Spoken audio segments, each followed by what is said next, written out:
Thought crime.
chips, smoke a blunt. All beef gets smoked. All these little rap niggas so frauds. Xanax be they hardest bars. These niggas hate on BBLs and be walking around with the same scars. She did it again, imagine them about to make these bum bitches mad again.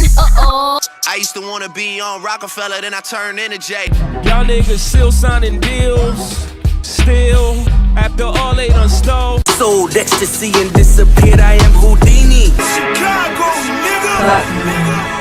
I don't have no rapper friends, I hang with the vultures. Nigga, we having the best divorce ever. If we go to court, we'll go to court together. Did it with integrity. These boys try to hate on me, just wait and see. More blood be spilling, it's just pain to me. Dangerously, ain't no changing me, ain't no shaming me. Atlanta nigga, I live like Ted Turner type shit. On camera, bruh, knockin' jaws loose type shit. Niggas so thirsty to put me in beef. Dissecting my words and start looking too deep. I look at the tweets and start sucking my teeth. I'm letting it rock cause I love the mystique. I got friends, I got foes, but they hard sitting ducks. Hit his turf and get cracking, double back like a deluxe. You try and rob me and it's gon' feel like you sitting at your favorite restaurant. Cause nigga, that's where you dine at. Hold up, hold my bullet, who best when we survive? Know that we blessed. From the tribe of Judah, I'm Mufasa. Lucy is cool, Lucy ain't no right. Doug ain't this tight. Damn, son, where'd you find this? Warning. The Federal Communications Commission has determined the following content to be emotionally harmful. Snowflakes should not view this content under any circumstances, even if supervised by a G.I. Joe, Navy SEALs, Army vet, or someone with good common sense. The views and opinions expressed, including the depictions of persons of color, corrupt politicians, white people with or without a tan, haters who have yet to brush their teeth typing angrily in the comment section with hot breath syndrome, do not reflect any official policy or position of the U.S. government. This program contains graphic language, dark comedy, unique intelligence, creativity, a high credit score, and high blood pressure when triggered.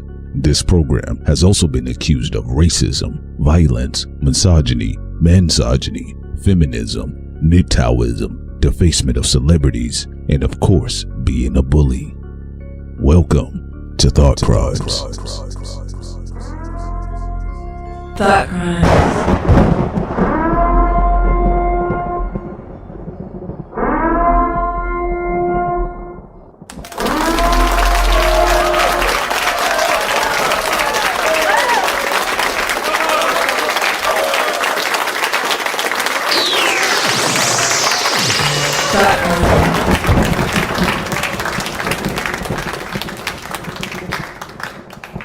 What's up, what's up, what's up, what's up, everyone? Good morning. This is your girl, Sincere, and I'm here with... Yo, what's up, everybody? Good morning, good morning, good morning. This is your man, Prince Solomon, back in the building again. You guys know what time it is, and we're going to be getting into a couple of things. Also, let me shout out to some of the people in the chat. Let me see who it was real quick. Let me run it back real quick. Let's see, who was it? Okay, shouts out to Metaphysics. Metaphysics Jeremy says, I just received my dark TCZ hoodie and stickers. Thanks, TCZ. We appreciate you so much, man. We hope you enjoy it, and we hope people ask you questions about it. Hey, man, what's that, bro? What's that some Mason shit? What you got going on your shirt? So shouts out to Metaphysics. We see him on and off the Patreon as well. So he's pretty much been supporting, everywhere. So he's all on Twitter too. So shouts out to Metaphysics, and again, the TCZ hoodies and other apparel, they are available too, by the way. And also, we've gotten certain things in order. So we told y'all the morning shows from Monday through Thursday, from 8 a.m. to however long we're going to be talking. Yeah. We usually don't try to go past 3 hours, though. Shit. Okay, there we go. But again, from 8 a.m. to whatever, from Monday through Thursday, all right? All right, ladies and gentlemen. So let's get into it, man. I've been monitoring the story about Peter Thiel decamping. A lot of people are online. They're like, oh, my God, Peter Thiel have left all the little baby Nazis here with us. Ran to Argentina. You ran to Argentina, all right? But, I've seen some people have some psychological issues on this one, all right? Shouts out to the little kiss asses that thought they were going to be in the Thiel camp, all right? They're like, bro, he really left us, right? Now, Elon left them Doge idiots? Yeah. Oh, yeah, man. He left them little, let me watch the language so early, but let's say Nazis. He those little zombies, right? He left them there. But anyway, there's a couple reasons why Peter Thiel is camping or decamping in Argentina. He wouldn't be the first one, but there's a weakening stance right now, which has been going on with the presidency. If I recall, I think the approval rating for Donald Trump is like somewhere in the 30s, 30 percentile, somewhere up in that measurement. And just things, there's a lot of resistance. Now people are talking about, states reinforcing their own borders, kind of like going back to the colony type energy.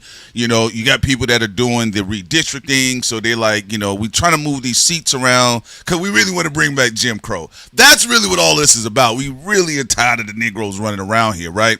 And so Peter Thiel recently stated, he said that he doesn't have faith in the direction, in the leadership of where the country is headed. You know what that means? Project J.D. Vance, he doesn't think is going to succeed. So after Trump, remember, Trump has all the Lincoln Park fan will not become president. Trump has all the aura, even though it's declining, because they wearing out that guy, right? Their little golden goose. But J.D. Vance does not have the glow. So it seems like you never know with these types, but Peter Thiel, he looked like he going with plan B. So he ran to Argentina. For those who don't know, a lot of people that was involved in World War II ran to Argentina. A lot of Nazis. And remember, Peter Thiel was out here. First, he tried to do a Trojan horse when it came to Catholicism. And Pope Leo said, no go. He had some type of Christian app, and he was on this grift tour talking about the Antichrist, blah, blah, blah, blah, right? He's talking about himself. That's what I said. What, are you looking at a mirror? Have you seen your reflection? You look like the thing that got ran over in RoboCop, all right? Okay, and so ideologically, he aligns with a lot of the individuals that have fled to Buenos Aires, Argentina, and there has been situations where people have been kind of passing that baton on down that way. Now, what else has been taking place is that for the most part, thank you, love. With the most part, here's the thing about it. Let's get back to this real quick, all right? Peter Thiel And those that came out of the technocratic state that did get a huge surplus and welfare check from the Obama administration. Then they went over to Trump. They said, hey, partner, what else you got for us? We just ate at Obama's house. It was real good. Michelle can cook. Then they went over to Trump. They said, what else you got? Oh, really? You saying his food is better than mine? I'm going to give you more money, right? Also, YouTube have ads for this video because we have to say the truth. He's going over there also because of Zionism. People feel that the United States is not being pro-Israel enough. So right now they have a president over there in Argentina. He loves Israel.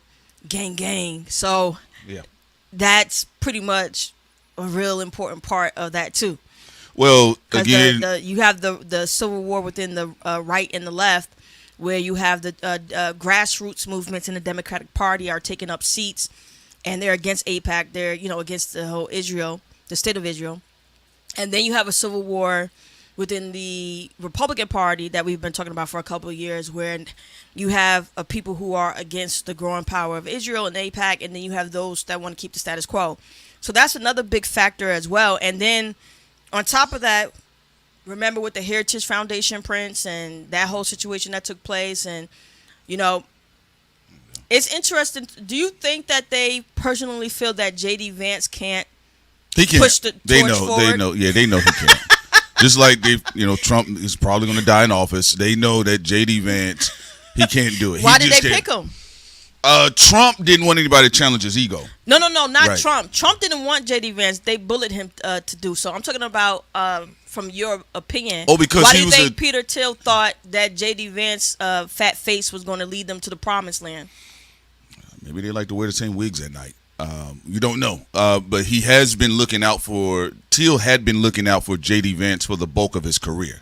All right, it's literally what people think it is. He's been looking out for his career for the bulk of for the journey of his process. Now, what was the job? The reason why I was wanting to just before we get into the other stuff, Sin, because I want to for this situation, I do want us to pace ourselves on this one because people are going online. Now, they're saying that it's a temporary status. All right, it's temporary. He's temporarily staying there, or he's planting, for whatever it is. He wouldn't be the first billionaire to flee, go to Argentina, Norway, Sweden, whatever. Yeah, they he usually said from his own mouth that he's betting against the United States to fail, and that he's looking for other countries that could be a better bet for the future.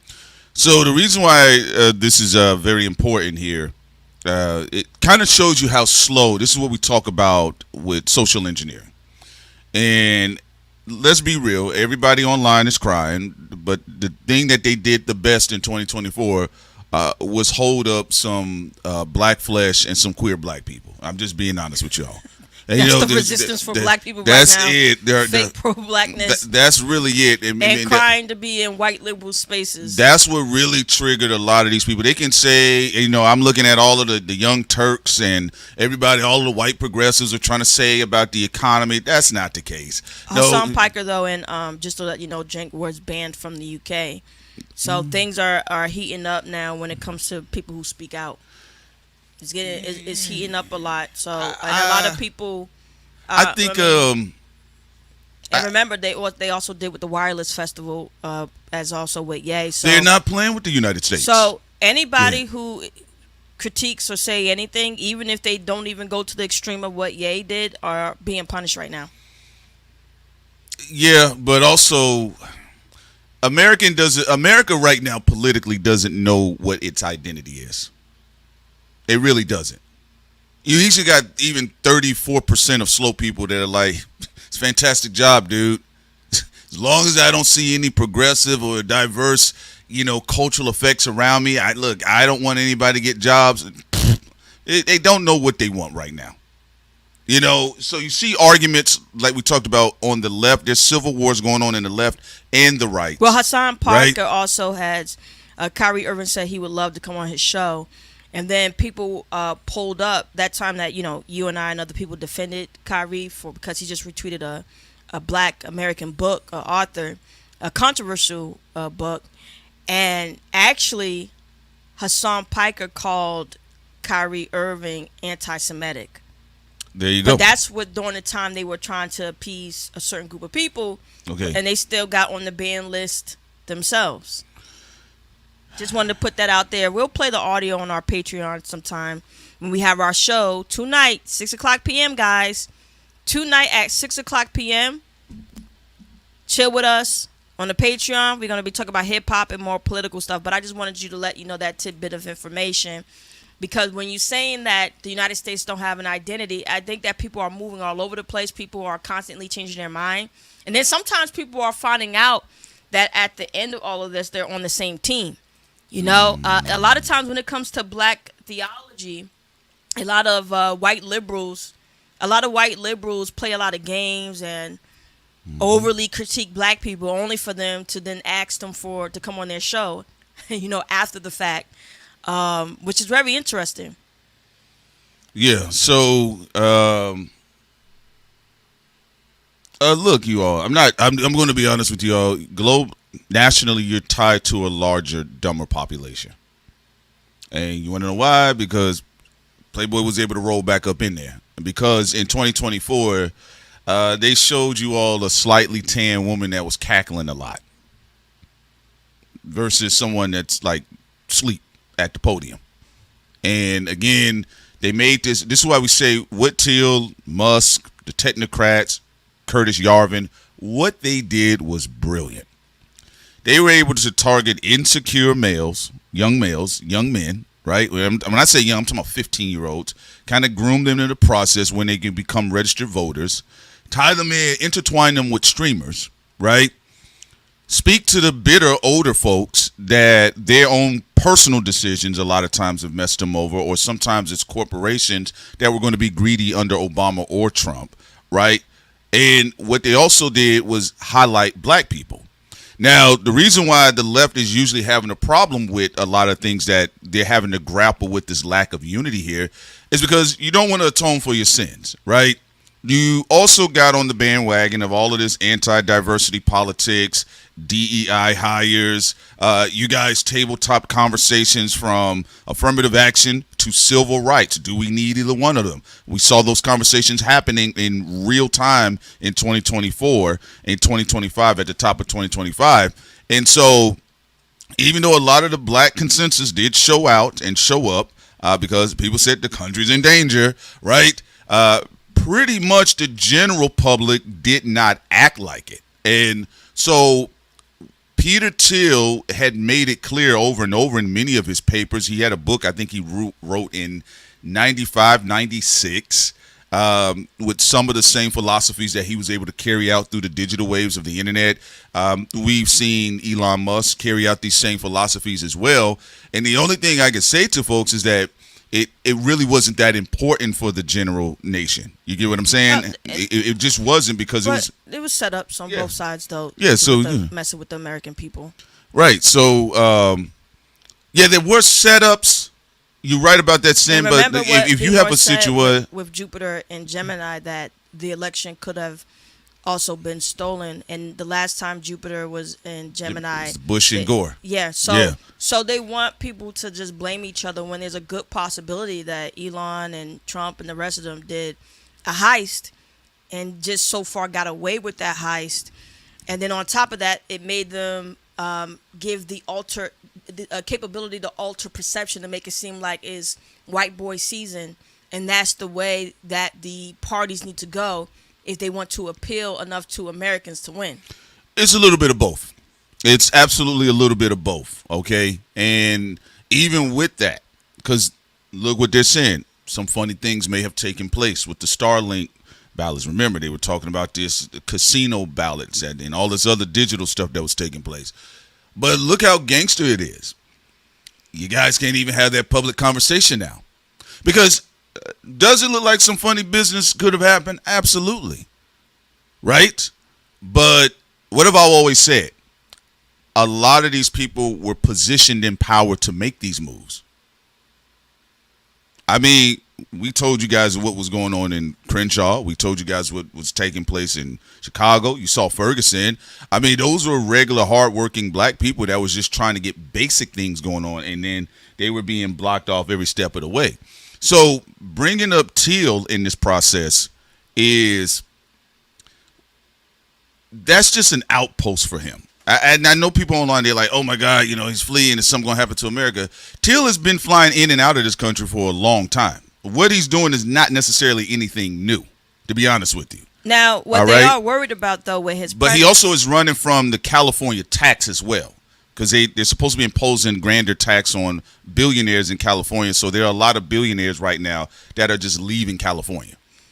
What they're worried about with Melted Face is the economic collapse. So there are certain technocrats and billionaires that are betting against the United States to fall into further debt, into certain issues, also the possibility of expanding the war with Iran. So there's a lot of, again, mafia, gangland nonsense going on. Now, the interesting thing is you have from the New York Times and other articles talking about Peter Thiel is thinking that something severe can happen to the United States. But remember what they say. Out of destruction has the opportunity of creation. Remember, people want the United States to fall just enough to try to recalibrate it into the image that they want to recalibrate it in. So let's look at even with the, let's say, New York Times. Yeah, this is going to be the New York Times. Mr. Thiel, who has a history of collecting backup countries as he hedges his bets against the United States, is considering making Argentina another plan B. Not one of his plan Bs, another plan B. According to two people familiar with his thinking, born in Germany and then also raised in the United States, he received citizenship in New Zealand in 2011 and applied for a passport as well. Okay, so now does that make sense with everything? And if you really look at it, like across the board, like you guys are saying, hey man, what's going on? Like, why are they shutting all this stuff down? It's deconstructing America. It's deconstructing the administrative state. Only, I'm gonna be honest with you, right? Only roach eaters was thinking like, let's fire everybody. Let's do this to the healthcare. Let's shut down hospitals. Only them were believing this was going in a better direction. There's got to be a plan to all this. No, the plan is destruction. That's why Zack Snyder talking about. He said, while we doing it, let's bring back Escape from New York. Yeah, Zack Snyder talking about Escape from New York, bringing it back. He should actually create a movie called Escape from the United States. Yeah. And that would be interesting because, the original Escape from New York is a classic with Kurt Russell, who did an amazing job. But Escape from the U.S., I mean, you have all the people with money have a backup plan. The smart rappers, shout out to Chance the Rapper, he got a backup plan with New Zealand himself. Although with New Zealand, they have become much stricter with who can come over and get a visa or get citizenship in the United States. It's much. Chance does have the image for that, though.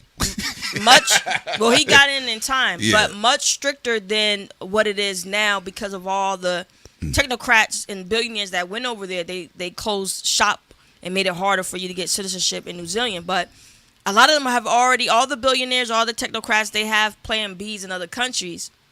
For people who are middle class, there's some middle class people who have gotten their backup plans too. I know a lot of Americans that I've talked to, President and I have talked to, they've gone to Central America, South America, some of their backup plans and stuff like that. Some people have even gone to certain islands.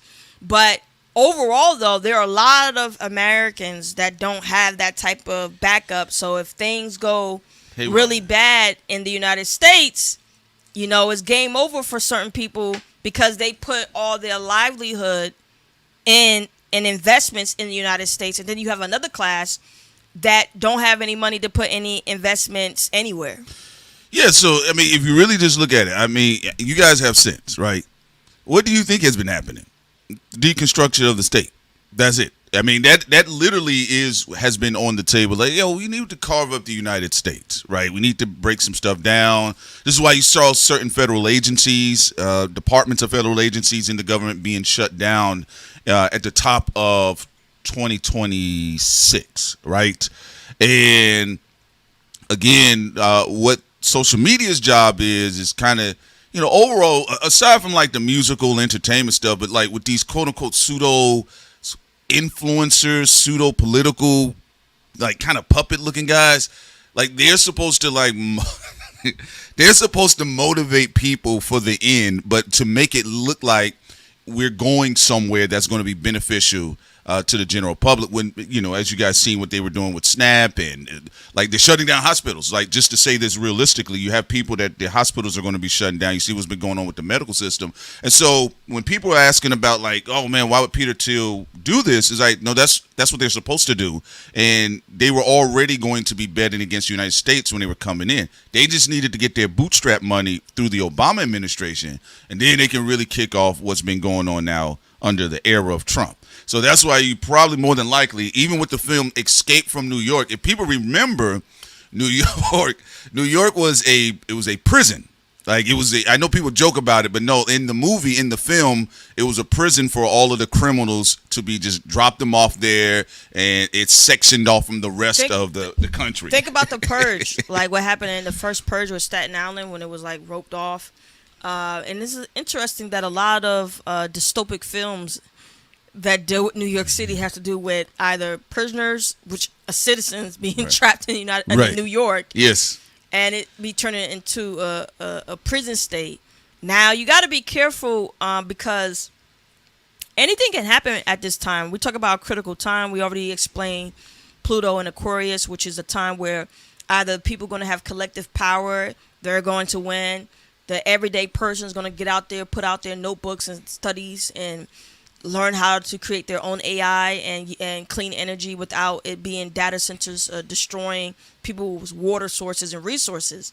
So right now is that you're going to have technology in your hand and be in the forefront and be a part of the future and collectivize, or you're going to get washed out by the 1% technocrats. Your bodies are going to be harvested, not the old school way when people kidnap you and traffic you and steal your organs. It's going to be happening when it comes to a lot of these corporations. So the choice is up to not just American citizens, just to center America, but people around the world have a decision to make. Because what happens in this race for AI, the bubble of AI, when it comes to also the police state globally, you're not really going to have too many places to run and hide. And I'm just going to keep it 100 because these type of things spread like wildfire. And when we're talking about Aquarius, we're talking about the collective. We're not talking about some countries and stuff. We're talking about a mass critical issue. So I hope people are paying attention to this, that this is not a game. Yeah. So again, had to get this Peter Thiel situation out of the way. What does it mean? I mean, yes, the boy is funny looking, but like they say it in training, these are dangerous vatos, right? Vato, you won't believe what they saw. So, look, I mean, we got common sense. Y'all know who I'm talking about when I say we. We got common sense. Like, bro, we saw Omar walking up the street with the shotgun. We did not need to wait around to see what this nigga was going to do, right?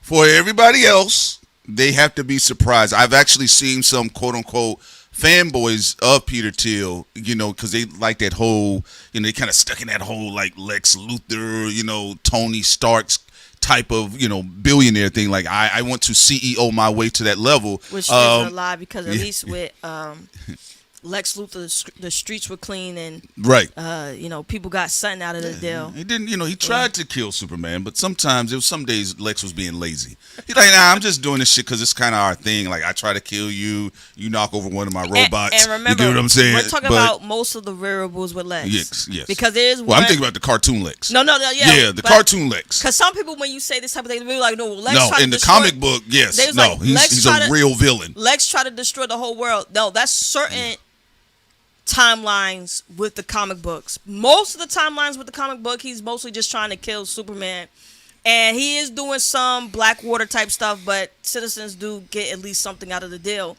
versus the manic version in one of the timelines where he's just completely evil. Oh, I thought you were talking about one in that bad movie. It was Batman versus Superman. He's like, yes, I'm going to get rid of both of you. And it was, Is this Lex or Riddler? What are we doing here? But yeah, a lot of those guys that love to come from those type of podcasts, and they like to comfortably sit down and interview clearly not only racists but eugenicists, because they're fascinated with the billionaire, trillionaire lifestyle. I'm seeing some of them, they're like, wait, what's going on here? Why did he leave? What's going on? But again, he's stationed in multiple quote-unquote safe nations, all right? He's not the only one. A lot of them do that. They just stationed in multiple safe nations. I think the reason why this is much more on the radar is because how close and direct he's been to the Trump administration, basically being a sugar daddy for J.D. Vance. And there is no faith in Vance. They're not interested. Even the people that support Trump, a lot of people, they're not interested in seeing Mr. Lincoln Park fan take up the reins as leadership of this country with mascara and a wig. J.D. Vance is just... just don't got it, G. He don't have it. If you think of any demographic, there's not one demographic on J.D. Vance's side. Not even the fans of Evanescence. The incel white boys call him fat. The white liberals know that he's a progressive who turned coat for the money. Mm-hmm. The minorities, they don't really care about him. I mean, I'm going to be honest. I forgot he existed and still talking about him just now. Yeah. I mean, he's just there. You notice most of the attention is on Trump. And it's not just because Trump and even Stephen Miller. Yeah, and it's not just because Trump is the president, but like even when we talk about Stephen Miller, who's getting into it with people online and campaign managers, with just J.D. Vance, he tried, but there's something very pensive. I tried so hard to lose it all. I think there's something very pensive and scary about him. I think that even when he was saying he hated Trump, yes, because he said Trump scares his family, it scares him, the people he care about. It's like, bro, did you join that side because of fear? Because they always tell you spiritually, you don't join a side because of fear, because you're not going to have no real conviction there. Because, Peter Thiel, he has conviction in his crackpot theories and shit he wants to do. But J.D. Vance, I think a part of the reason is he doesn't have any conviction. And then on top of that, he doesn't have an ego like Trump. Like Trump doesn't have any real causes he care about, but he loves to look at himself in the mirror and say, mirror, mirror on the wall, who's the fairest of them all? And he's been able to entertain people for over 20 years with his nonsense, which is what has helped him with his set. But again, that people are starting not to laugh as much, but because it's cutting into their pockets. It's cutting into their pockets. And I know it. And I'm gonna tell you something. That's what I said. It's a money country. That's why I like some of our commentary through the Drake and Jay-Z conversation. I say it's not all of that. Like a lot of people, even right now, listen, the last straw was not the affirmative action or them firing a bunch of black people from government jobs. The final straw for them is like, I'm not getting paid. That's America. All right. But no, with J.D. Vance, he's an inverted Leo. So the inverted Leo is the cowardly lion energy. And he doesn't really stand on anything. He's a bit nervous. He wants attention, or he wants the attention that power brings, but he doesn't want the responsibility to do the power plays, whether they're good or bad. So he kind of likes that Trump is alive so he can quietly resent him and be like, I'm next up. Kind of like what you saw with Scottie Pippen and MJ. You know what I'm saying? Like, they was like, Scottie was rolling his eyes at MJ's shiny ball head. Yeah. And then when he left, he didn't want to take the shot. He didn't want to be the leader. He was like, that type of energy. So the party literally is in disarray. Now, as crazy as that is, and again, we have people that have voted for different sides for different reasons, but y'all know how it is. We're just going to call it for what it is. Now, even though that is taking place, Republicans' brand is more than likely, I could tell you, it's probably damaged for about a generation and a half or two. All right? It's literally, their brand is completely damaged for about 2 generations, okay? Prince is right, because the Democrats are starting to bring in anti-APAC politicians, yes, whether you believe in them or not. Mm-hmm. They're also being pushed and helped by Mamdani. So you already have a coalition that's building up with the Democratic Party that, again, anti-APAC. So they're starting to get some steam. Now, with the Republican side, they haven't embraced any of their anti-APAC politicians. You already saw what they did to Thomas Massey. You saw what happened to Taylor, Green, and so on and so forth.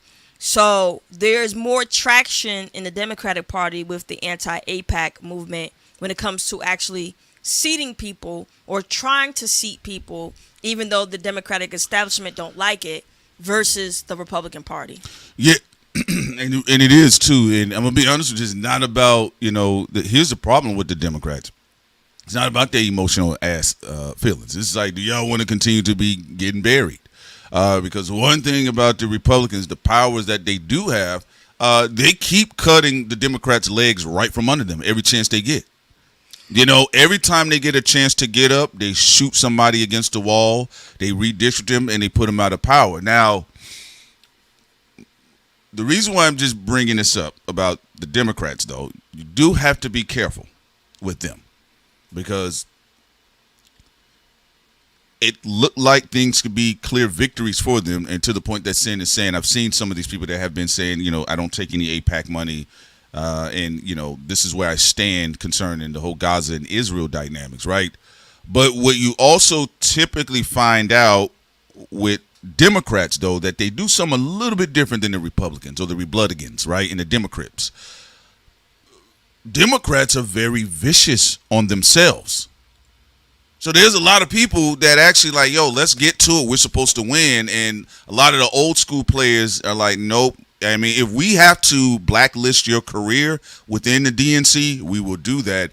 And so that is angering a lot of what's been taking place with the general public, even in their backyards and their districts. So they're finding out these things that, some of these people are downing the ball, while they're trying to get across the finish line with everything. So it's going to be very interesting. But yes, the Republicans, they can hang that up. I mean, I know that some of the Republicans are trying to come out and say, I'm standing up against, like, no, pimp. Y'all brand is shot for 2 generations. Okay. Y'all can hang that up no matter how you take it. And that's why you're kind of seeing some of these personality influencers. They're leaning into the Hassan Pikers. They're leaning into what Anna Kasparian is saying, and they're leaning into some of the leftists that are coming out that have a lot more quote-unquote riz right now. Yeah, the Young Turks and Anna and them used to really placate to a lot of the Bill Maher types. Yes. They're finding their footing right now because they're finally becoming more consistent when it comes to what's happening in Gaza. So that's giving them a lot more leverage and push because people are tired of AIPAC. But you saw, again, with Hassan's old video, when Kyrie Irving was ahead of the 8 ball, Hassan and Jank and the rest of them were literally having a lot of critique for the black community and for people like Kyrie, and people were also lying and talking about being anti-Semitic, and that just wasn't the case.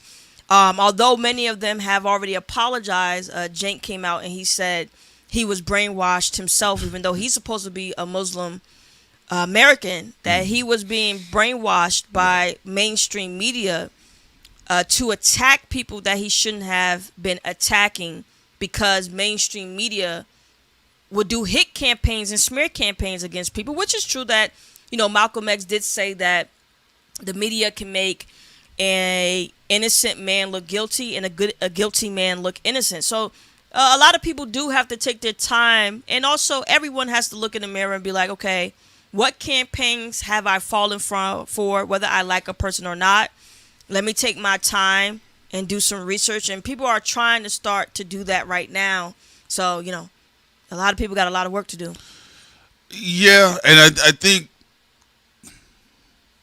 the only thing I'll say that's a bit interesting is just that people feel like, if there's a war happening, and we're just talking even with the political dynamics, and we're talking about social engineering campaigns, and we're talking about all of this other stuff with, what goes on with politics. Politics is a very dirty game. It's a very dirty game. It's just possibly the dirtiest game on the planet Earth, right? But to the point what you're talking about with Kyrie Irving, in war, most soldiers and generals that are very astute do not waste time and opportunity. So just because you're ahead doesn't mean you have time to turn around and have pointless banter disagreements with people that are pretty much riding on y'all team together.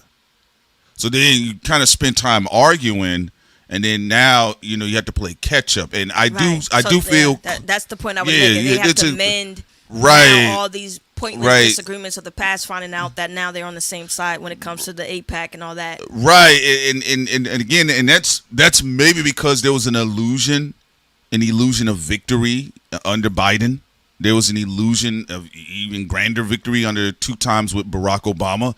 And what I typically have noticed is that, when people feel like we up, they kind of like, waste time, or, they start picking at people because maybe the inside of their shirt is on the inside out, or like, why you got that blue on, man? We don't. But when everybody's down bad, people don't see those things anymore. They're like, no, man, we got to win. So, yes, I'm not surprised that maybe they're coming back around to try to give Kyrie Irving a pat on the back somewhere. But again, it's not even so much because, Billion brought up about Death of the Party, Watch the Party Die by Kendrick Lamar.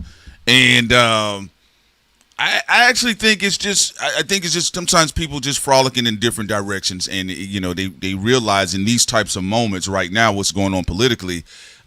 People are kind of scrambling the ball right now. They're like, okay, okay, that's enough. Let's not look at differences anymore. Let's go. Because you can't make any more money off of it either, to be honest with you. And that's one thing, in times of peace, you can make money off of just highlighting pointless differences because nothing's really going on, But if you're down bad altogether, people are like, all right, man, I don't care that they got 3 arms. Bring them over here. But that does transition to Zack Snyder.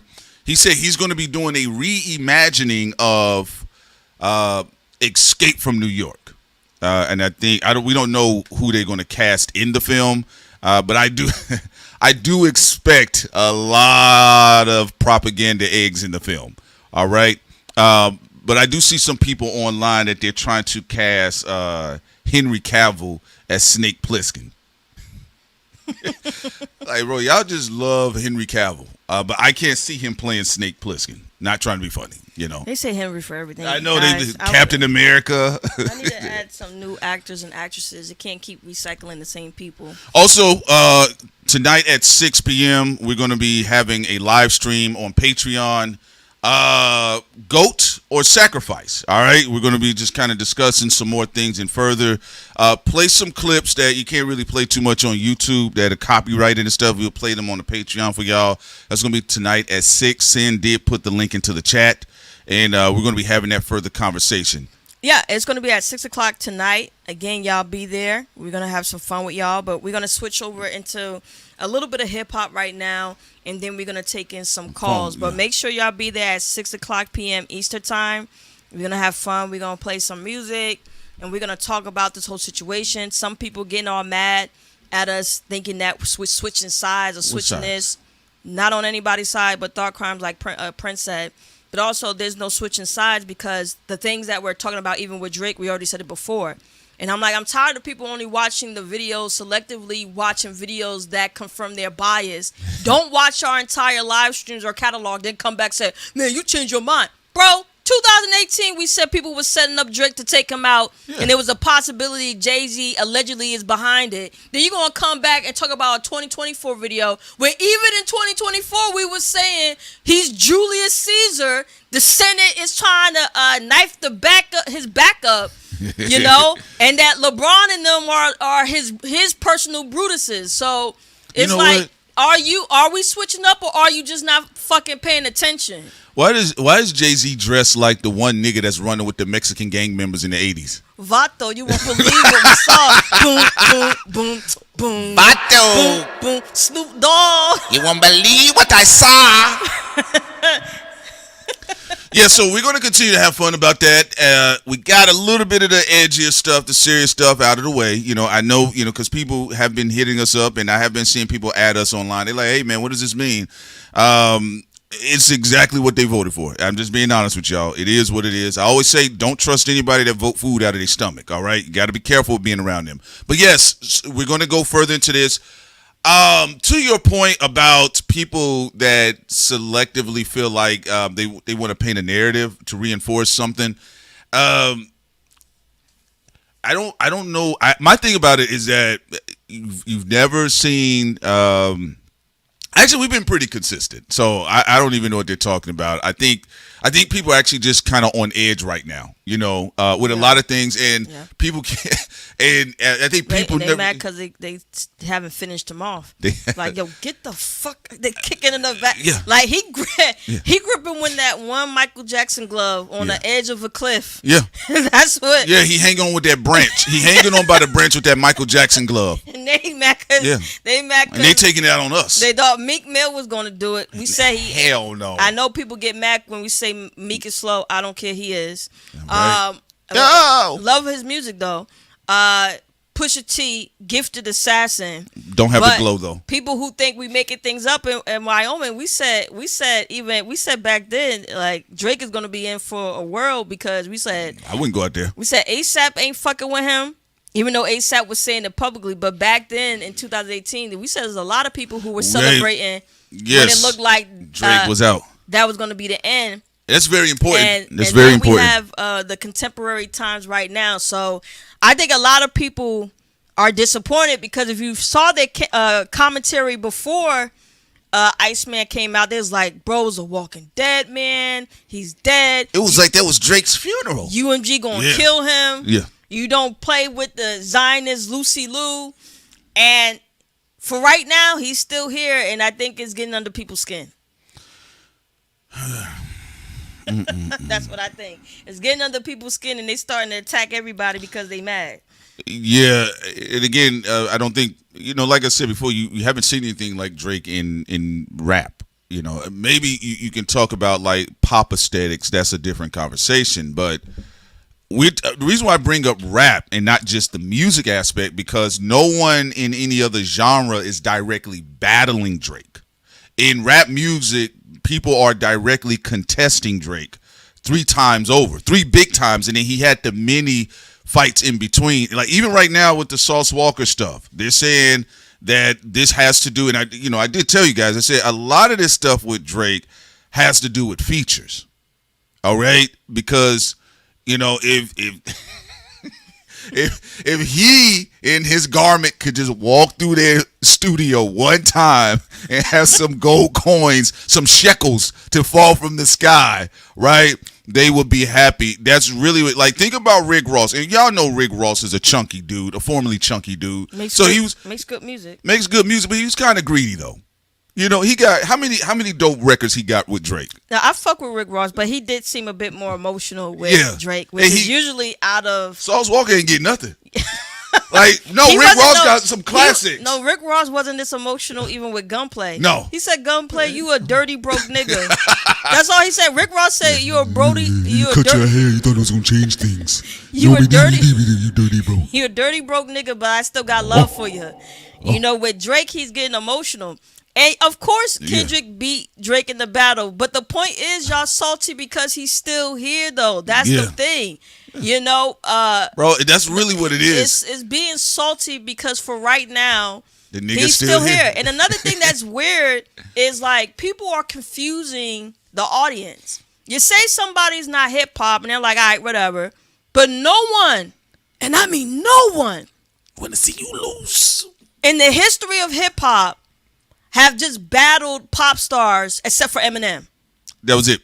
Eminem is the only one who attacks people 24/7. Pop stars who are not hip hop. Common and Drake went back and forth. Jay-Z and Drake went back and forth. Kendrick and Drake went back and forth. Pusha and Drake went back and forth. Meek Mill and Drake went back and forth. Rick Ross and Drake went back and forth. I mean, but still, it's insane of all these hip hop moments. Yeah, and now the only thing, like I said, Kendrick rejected the feature. He said, "Nah, I'm gonna make money off of banging on you, nigga." Right? But the other guys,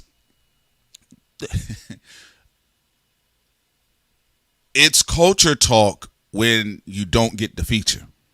That's what I keep telling you guys. It's like everybody keeps making it about everything else. I promise you, that's not what it is. If Drake. If they could just have Drake and his duck lips walk through their studio one time, just even breathe on a track for them, and shoot that shit up the billboard, you'll have them in front of the camera saying, "What you talking about? Drake is the culture. Sauce Walker Drake is the culture." Was a big disappointment because to find out that you only went after Drake because and this is what Sauce Walker admitted. Right. Sauce Walker said he sent his baby mother to be a honeypot trap for Drake.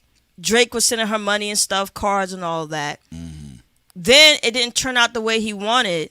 So then you go on a fake pro-black tour to say Drake is a colonist, a colonialist, is a culture vulture. Is Sauce Walker FBA? Not all the way. I think he's 50-50. But he like Drake. I'm gonna do it like them niggas. I'm gonna tell you, bring up a nigga. I'm like, is he FBA? He 50-50. Like is he FBA? So for you to try to stir the audience up, and this is what I'm gonna say, I don't respect that.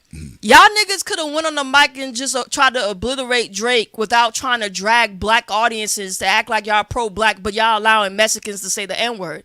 And I'm talking about Sauce Walker here. Because Sauce Walker came out and admitted, you sent your woman to Drake. Yeah. So to me, like, when Drake goes out, if he goes out to somebody's woman and they didn't send him over, they didn't send the girl over, they're not doing that alleged trafficking stuff, then Drake is in the wrong. But if you send your woman over there to try to make him a lick and it don't go in your favor, you're in the wrong, not him. Well, I'll say this. I'm going to be honest with you. I don't know, but it sounds like was the woman for a feature. that's what you think somebody would sell their girl's box for a feature? Shit, them niggas will sell their soul for a deal.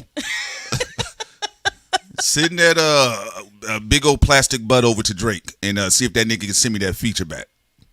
that's what it's looking like to me. That's what That's what I'm just saying. It's looking like you sent that over there for a feature, man. Like, maybe at some point in time, while he's having fun, like, you know what? man. You know what? This is so good. Let me go and do this feature real quick, man. The audio also shows right and says that he said he wanted to kill Drake, and he said he's going to dirty game, y'all, humiliate Drake. So you mean to tell me that for some of you guys in the industry, for over 10 years, the only reason why you hate Drake and say he was a culture vulture and try to paint him as a colonialist to the public is only because y'all were playing pussy games, war games, sending women to be honey traps for him so y'all can get bread, and then when they fell, you yelling at the woman and yelling at him? Well, that's crazy. Not really. I mean, if you understand, I mean, your point, I get it, but I'm just saying, you guys got to understand. That's why I say Drake and Kendrick thing, that's something else. Them two niggas don't like each other. Now, we've heard some things that looks like some things may have taken place that the public probably wouldn't believe. But we'll let it rest until y'all start hearing things fall out. All right? But all the other guys' beef in the industry surrounding that nigga, that they blessed. I want y'all to be clear. We didn't switch sides. The industry switched sides. I've been talking this way about Drake for a minute. Sim been talking this way about Drake for a minute. The industry switched sides. They're just a bunch of liars who are jealous of the half nigga and try to cry to the public about it. Well, I mean, let's break it down though, right? Let's just break that down. It's this. Women and features. That's really most of the industry's beef with Drake is. Drake and Kendrick, that's why we said in 2024, I said that's why people was anticipating that these two guys were about to fight because everybody heard them shooting shots at each other for 10 years. But the rest of the industry, because I always laugh when people be like, somebody messages, y'all switch sides. I said, no, nigga, you industry nigga. I told the industry nigga, no, nigga, y'all switch sides on Drake. Y'all said Drake was the culture. Y'all said he was LL Cool J. He was Nelly. He was Jay-Z. He was Lauryn Hill. He was Mekhi Phifer wrapped up in one nigga. Y'all had to advertise the boy that way for 15 years. Let's not stand on ceremony. But all these people are a part of the culture. That the issue is because Graham put his FBA peen in a foreign woman. So the problem is with this, for the people who keep making it ad nauseum just about Kendrick and Drake, I'm like, okay, we're moving past that. Cause y'all just stuck. Y'all gonna be stuck pro Drake or pro Kendrick and whatever. The bigger picture, it's just like the remnant of Nas and Jay-Z. The bigger picture is we've seen all these people old tweets, and some of the tweets were just 4 years ago. Yes, 99, some of them was just 2 years ago. 99% of industry niggas was praising the fuck out of Drake from the West Coast to the East Coast and the South, and then Sauce Walker is giving a great eye opener.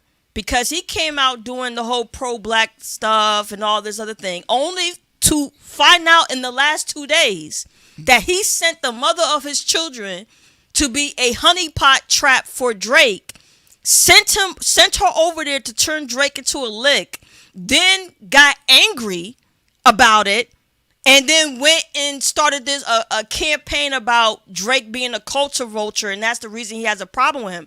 You industry niggas got to keep up with your lies because the truth will always reveal itself. You trying to drag the audience in with all this nonsense, where if you got a problem with the dude, go put up fists. Y'all go have a boxing match or something. I mean, look, y'all. Let's look. Realistically, it's very simple, y'all. It's about women and features. I've told you guys that before. Drake has been the financial golden child of the industry for a long time. You guys believe the rap niggas on podcasts lying to you all. That's because they either didn't get access or they would not have it behind the scenes. I had not switched up. That's why I laughed. I told industry nigga directly to their ear hole, nigga, y'all switched up. We kept the same energy. You guys switched up. So when now at this point in time, the conversation is going to become stronger from industry people because we've heard directly from some very official people that Drake has cut off a lot of industry niggas. He's not fucking with a lot of people right now. I mean, as he should when a lot of these people are lying. I mean, look at that phone call. I killed Drake.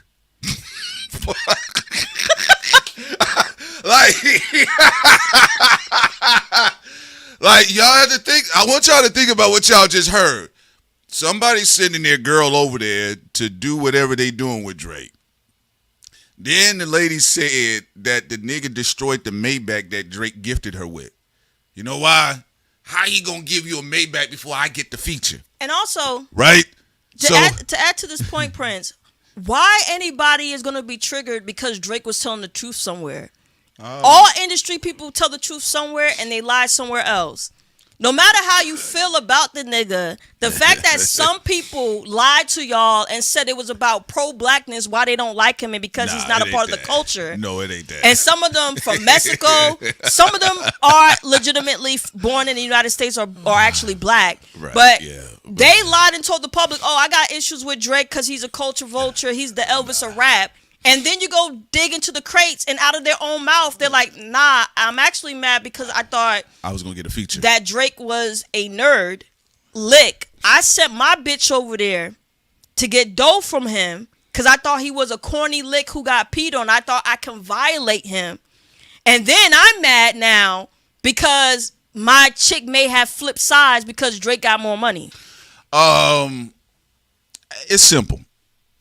I'm telling you all, it's about access. Why were people mad at Jay-Z at the height of his career? They didn't get access. What do y'all think it is? Y'all have cousins, right? Y'all have cousins, sisters, and brothers, right? And let's say they found out that you got a huge payday, but you had to take care of things and they didn't quite get access for you right away. They talking to your mama, man, you know what? He just ain't this. They going around lying, or they telling coworkers, yeah, well, you know, this, that, and third. People do malicious things if they can't get access to resources. The problem with entertainment is that entertainment is a Piscean, Neptunian, 12th house theme. It's a lot of mirror magic, so there's a lot of smoke and mirrors. All right? You can have people come out. For a long time, with the smoke and mirrors, when people were growing up, they really tried to make people believe Bill Gates was an ally to black people. I remember him. Right. So, like, you're literally talking about you're talking about a space similar to that.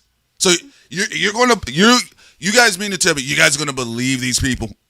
Like, you're gonna believe these people.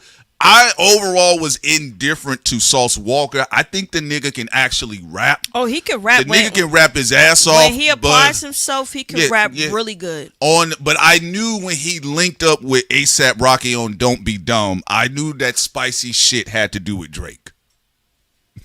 But it's like, how many people in the industry try to violate Drake and then pretend that they're doing this because he's a culture vulture?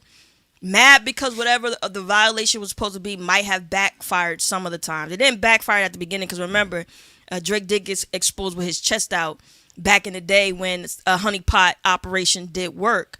But like, how many of these people are actually mad because they sent a woman out to turn Drake into a lick, and now they're trying to rewrite history and pretend that they Power Ranger black, and that's what this is really about. And then it don't even make sense. If you really about pro-blackness and you trying to get Drake out of here, why all the chicks you fuck with in the industry, many of them look like Drake? Yeah, that's another issue. Why too. do they have a background like Drake? Why are they biracial? They have and mixed? Jew. They look like Zane Beats. That's why I said, bro, y'all gotta chill out with all of this shit. All y'all women look like Alicia Keys. Yeah. Nigga, like, chill out. Like even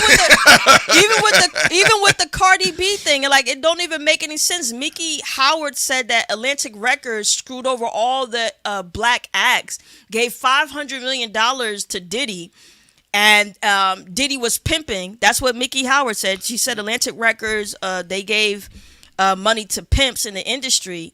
She said she don't have a personal issue with Cardi B, but they said they treated Cardi B like royalty, but she's still in debt, even though she don't know how.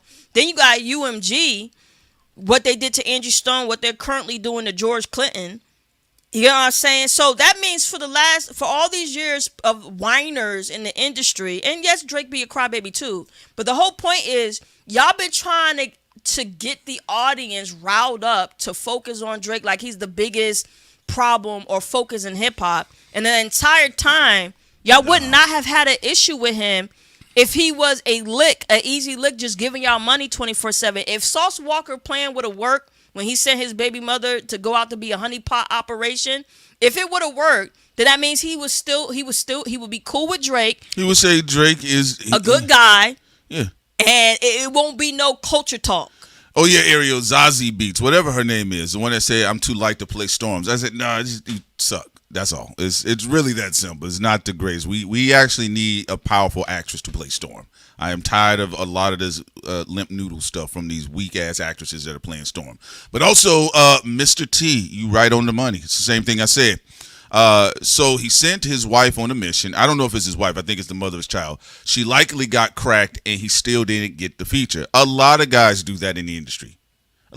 Y'all know a lot of guys, they done sold their backside. You get what I'm saying? So it ain't nothing for them to sell a woman. All right? And some people do even the worst stuff. But, yes, I would take something like this to the grave, Mr. T says. Yeah, I'm going to be honest with you. And they're saying on Iceman, they're confirming that some of the shots that Drake took on Iceman, a couple of them were at Sauce Walker, because we tell you guys, like, you guys are hearing this clip about him talking about he will have Drake killed. But a lot of these industry people, they already hear these things because people send it directly to them. She could have sent it to Drake some time ago already while he was, because they said their thing happened in 2024. And that's what I take from it. That's my personal opinion. I'm going to call it ace, a spade, a spade. Looked like you sent that woman on over there to go bounce on Drake, and you thought he was going to slide a feature back over there. That didn't happen. You got irritated. Then it was looking like you just gifting the girl. You didn't get the feature. She got the Maybach. You didn't get the feature. She got the new clothes. You didn't get the feature. So then, as he said, he had the black girl's jumper, to get her back, to quote unquote get a hoe back in line. How dare you?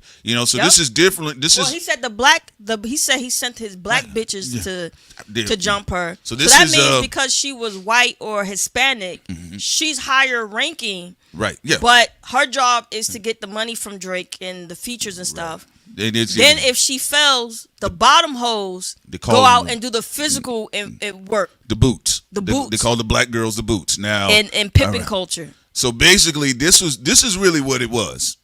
If you go look at an old school film called The Mac, This is literally Tony and Goldie. Drake, ironically, being the golden owl, right? He's being Goldie, and Sauce Walker is acting like Tony. All right, that's and China Doll.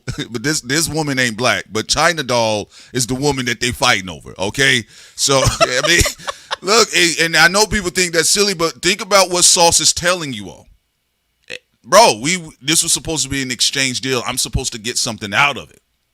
There's a lot of people that sent women to top rappers all the time. That means Jay was telling the truth again.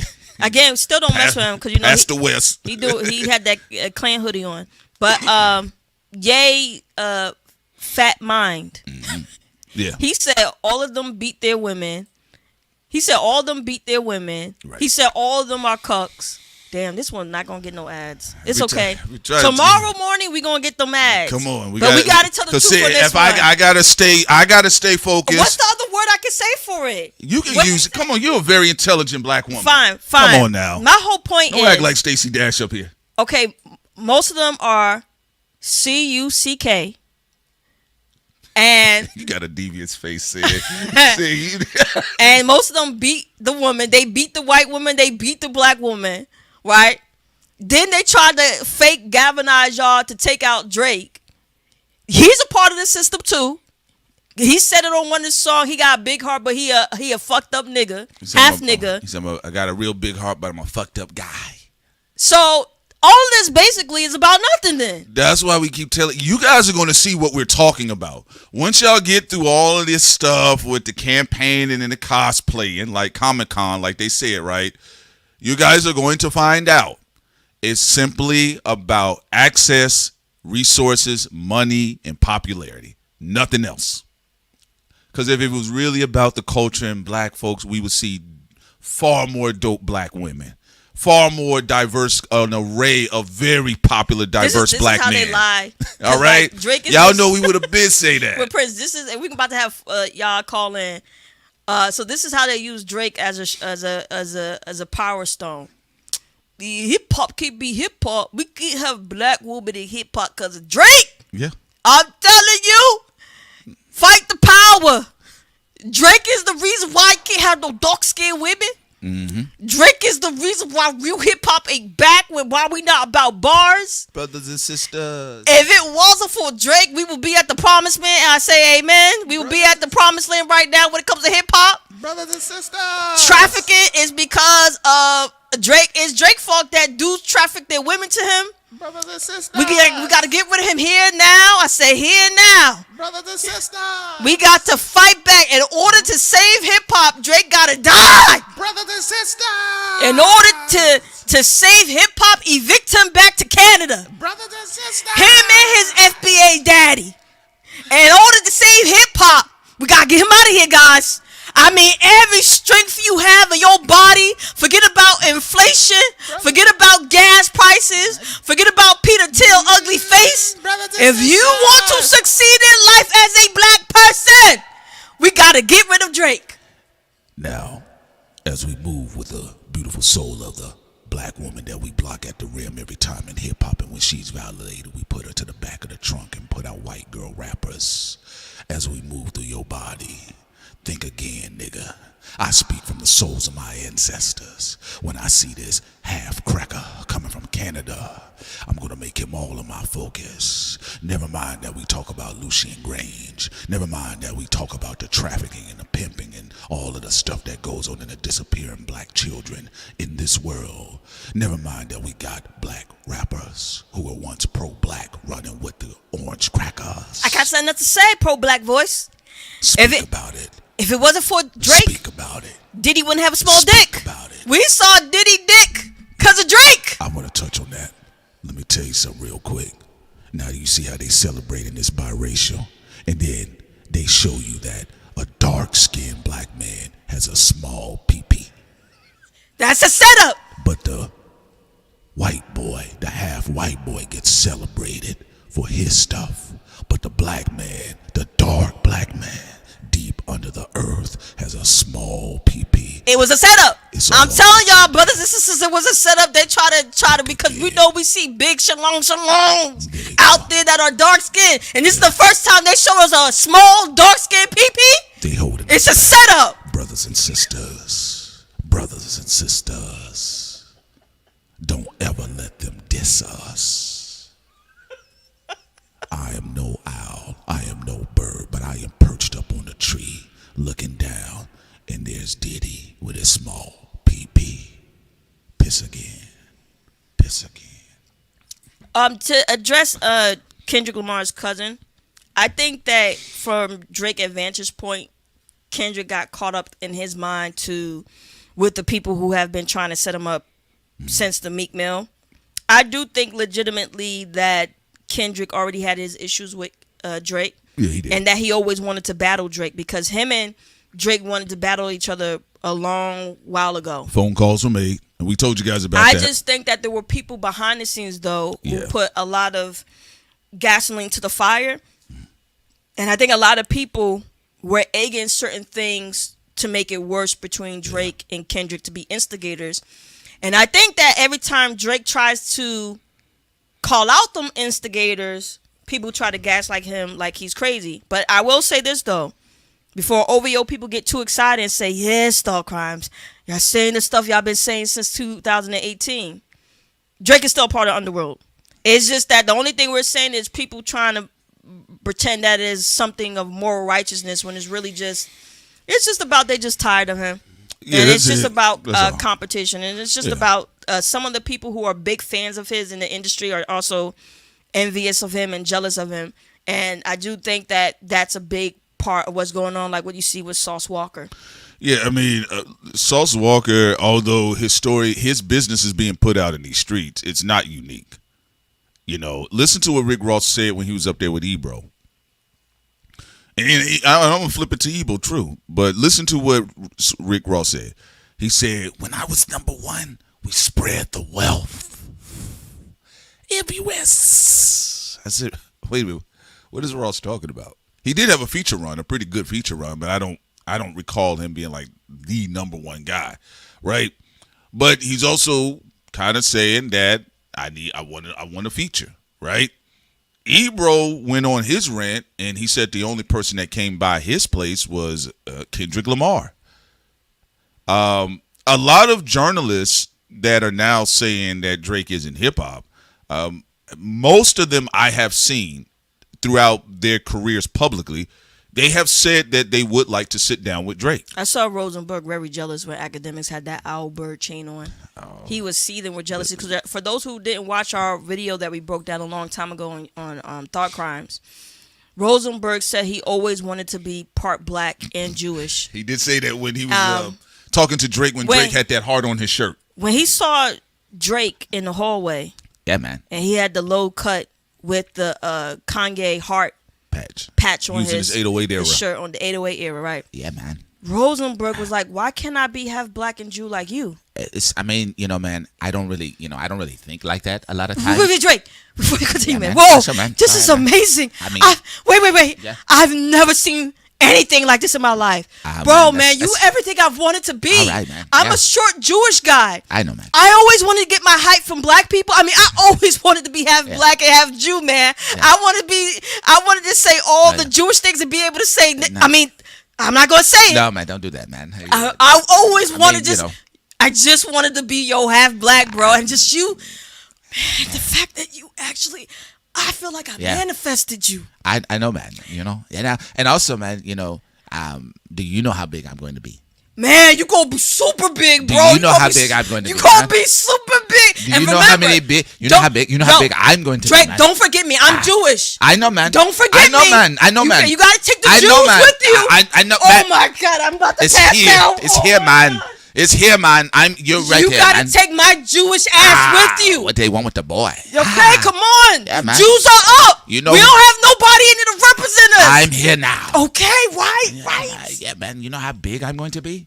Even in my community, I mean, a lot of people tell me, you could be with the blacks and you could be with the Jews. Oh my God, I always wanted to be with the blacks. But every time I'm with them, they be like I'm a bald-headed Jew. Yeah. I know, but man, look at you and look at me, man. All right? I'm going to work. You didn't. It's okay, man, but I got you in my heart. Also, we appreciate you so much, LL Biddy. Shouts out to you. Thank you.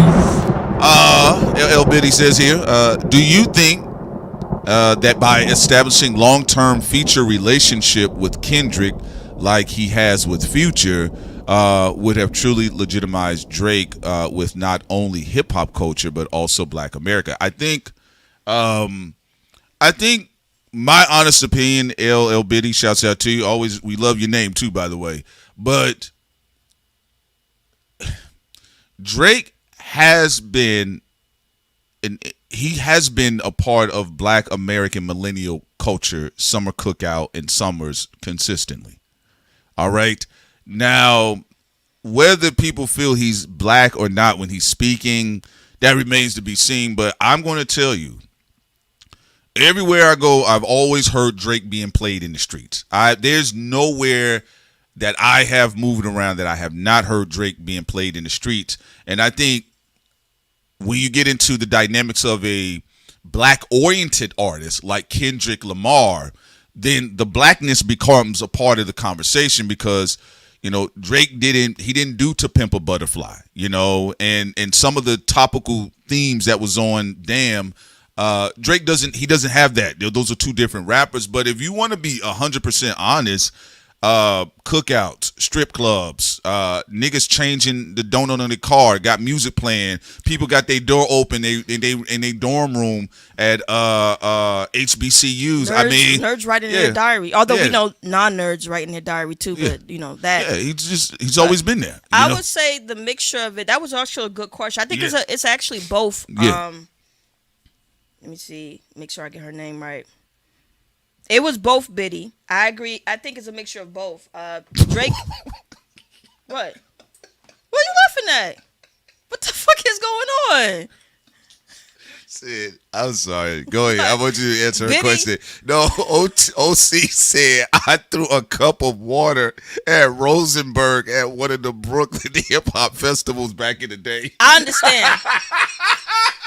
I understand you doing that because Rosenberg talked too much.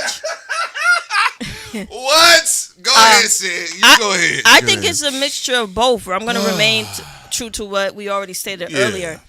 Like we said earlier, it's 50-50. His dad gave him the first access to that because his father is a part of a legendary Black American bloodline in music. So he already had. And the uncle. Think of like when Killmonger had the code on his lip. Yeah. And he was able to get into Wakanda because of that code on his lip. Right. Drake had access to America and also Black American hip hop because his dad gave him the sign, the sigils on his lip. And then that gave him, so that's step one. Then step two is him partnering up with people like Future, people like Migos, and others, whether we're talking about the West Coast, the South, the East. Yeah, but his father hooked him up first with the Memphis, Tennessee summers and all that. And then the second step would be, of course, the Chitlin circuit with a lot of the Black rappers. Absolutely. Yeah, and to go back to Biddy's question, and this is why I'm saying you guys got to be careful because the reason why Atlanta has been important for Drake, just in general, because it's a very large Black population, but it's a very large Black American population. There's a huge Black population. Well, there's an exodus of a large Black American population out of New York, but there's a Black population, but it's also composed of other Black demographics from other countries. So there's going to be, in the zeitgeist, there's going to be some cultural differences, like how some of the New York natives would be speaking versus somebody in Memphis that's Black, and what they've been tied in. So you got to think about Houston, huge Black American culture. Memphis, huge Black American culture. Atlanta, huge Black American culture. Like what Kendrick Cousin is saying in the chat, like going back to what you said about Louisiana, of course. Yeah. Young Cash Money, Young Money is a big cosign for Drake. Absolutely. And with New Orleans too. So it's not just Future. It's just Future is the king of Atlanta. But you guys got to think about when Drake had his run, because Drake, Okay, let me tell y'all something. I'm going to tell y'all how it was. That's why when we said at the beginning, and a lot of people was dismissive Future, I said that's not going to work. He shouldn't. The Future thing is not going to work Future with him. Very important. I said, bro, if he's going back and forth with Future, Future will shift the. That nigga gonna shift the whole plate up under Drake before he knows it. And that's exactly, it played out how I said it would. Me and Sin said this. Look, him locking horns with Future, that's going to fuck up everything, right? You got to go back to the Tony Montana joint. You know, Drake wanted to get on Tony Montana. Future wanted to do an Atlanta remix, right? Drake's like, nah, man, I want to get on. Drake had a huge buzz at the time, but him getting into that space really helped him because that puts you in a different market where you're getting the attention of Southern black ears. And Wayne was right? hot. That's also a very yeah. important thing to mention, which is why, you know, Drake keep having a Lil Wayne avatar, even though it was one of Jay Prince's sons that discovered Drake. People got to remember, Drake's family and team was wise when it comes to popularity. No offense to the other labels that were trying to get Drake, like even Leo Cohen, he was mad. Like he said Drake gave him the Jewish handshake and then didn't choose him.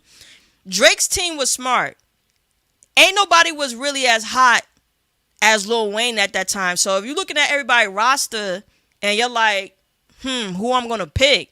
All right, I am confident. Shouts out to you, player. I'm gonna go with Cash Money Records, Young Money Records. I'm going over there with Wayne. So that's of course that's 100% true. I'm confident. Your point that you made in the chat. Also, shouts out to KJ. KJ said here, Drake is the king of simp culture.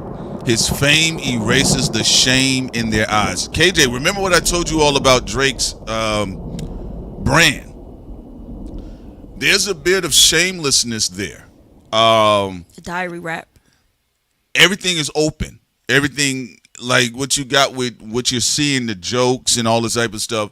Other rappers' brands couldn't survive that. You know, Nas couldn't have the criticisms Drake have attached to him without having his career buried, because that's not how Nas is poised in the public. You know, Drake creates a fun environment for a lot of people. He does. But he creates a lot of fun because he's also funny. It's actually interesting. Right. The two people who have entertained hip-hop media the most are fighting each other, and that's Jay-Z and Drake. Yeah. Even the pro OVO people, y'all gotta admit it, even though y'all call him Auntie. Jay-Z is very funny. Yes. He's been entertaining hip-hop media for a long time with conspiracies and Professor Griff's PowerPoints. Yeah. And another person who's very entertaining in hip-hop is Drake.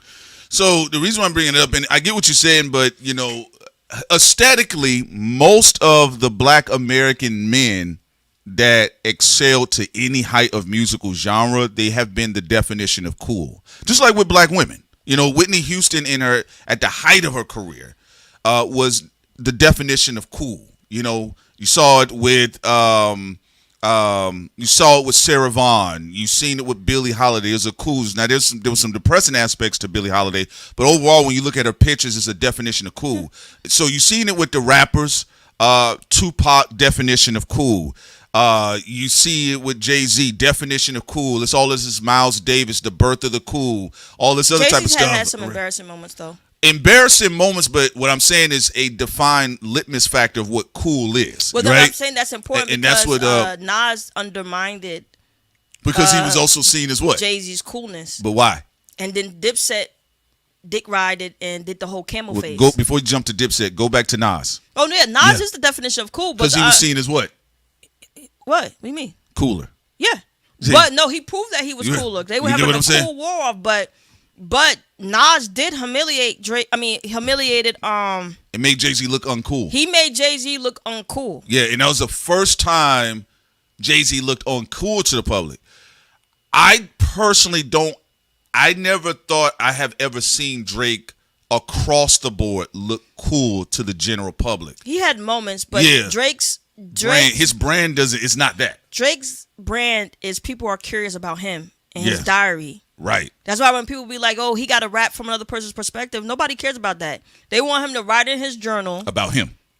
Write about who's trying to kill him next. Write about in his diary his woes.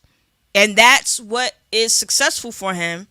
Everybody's different. Like when people want to see from Nas, they want to see the golden child.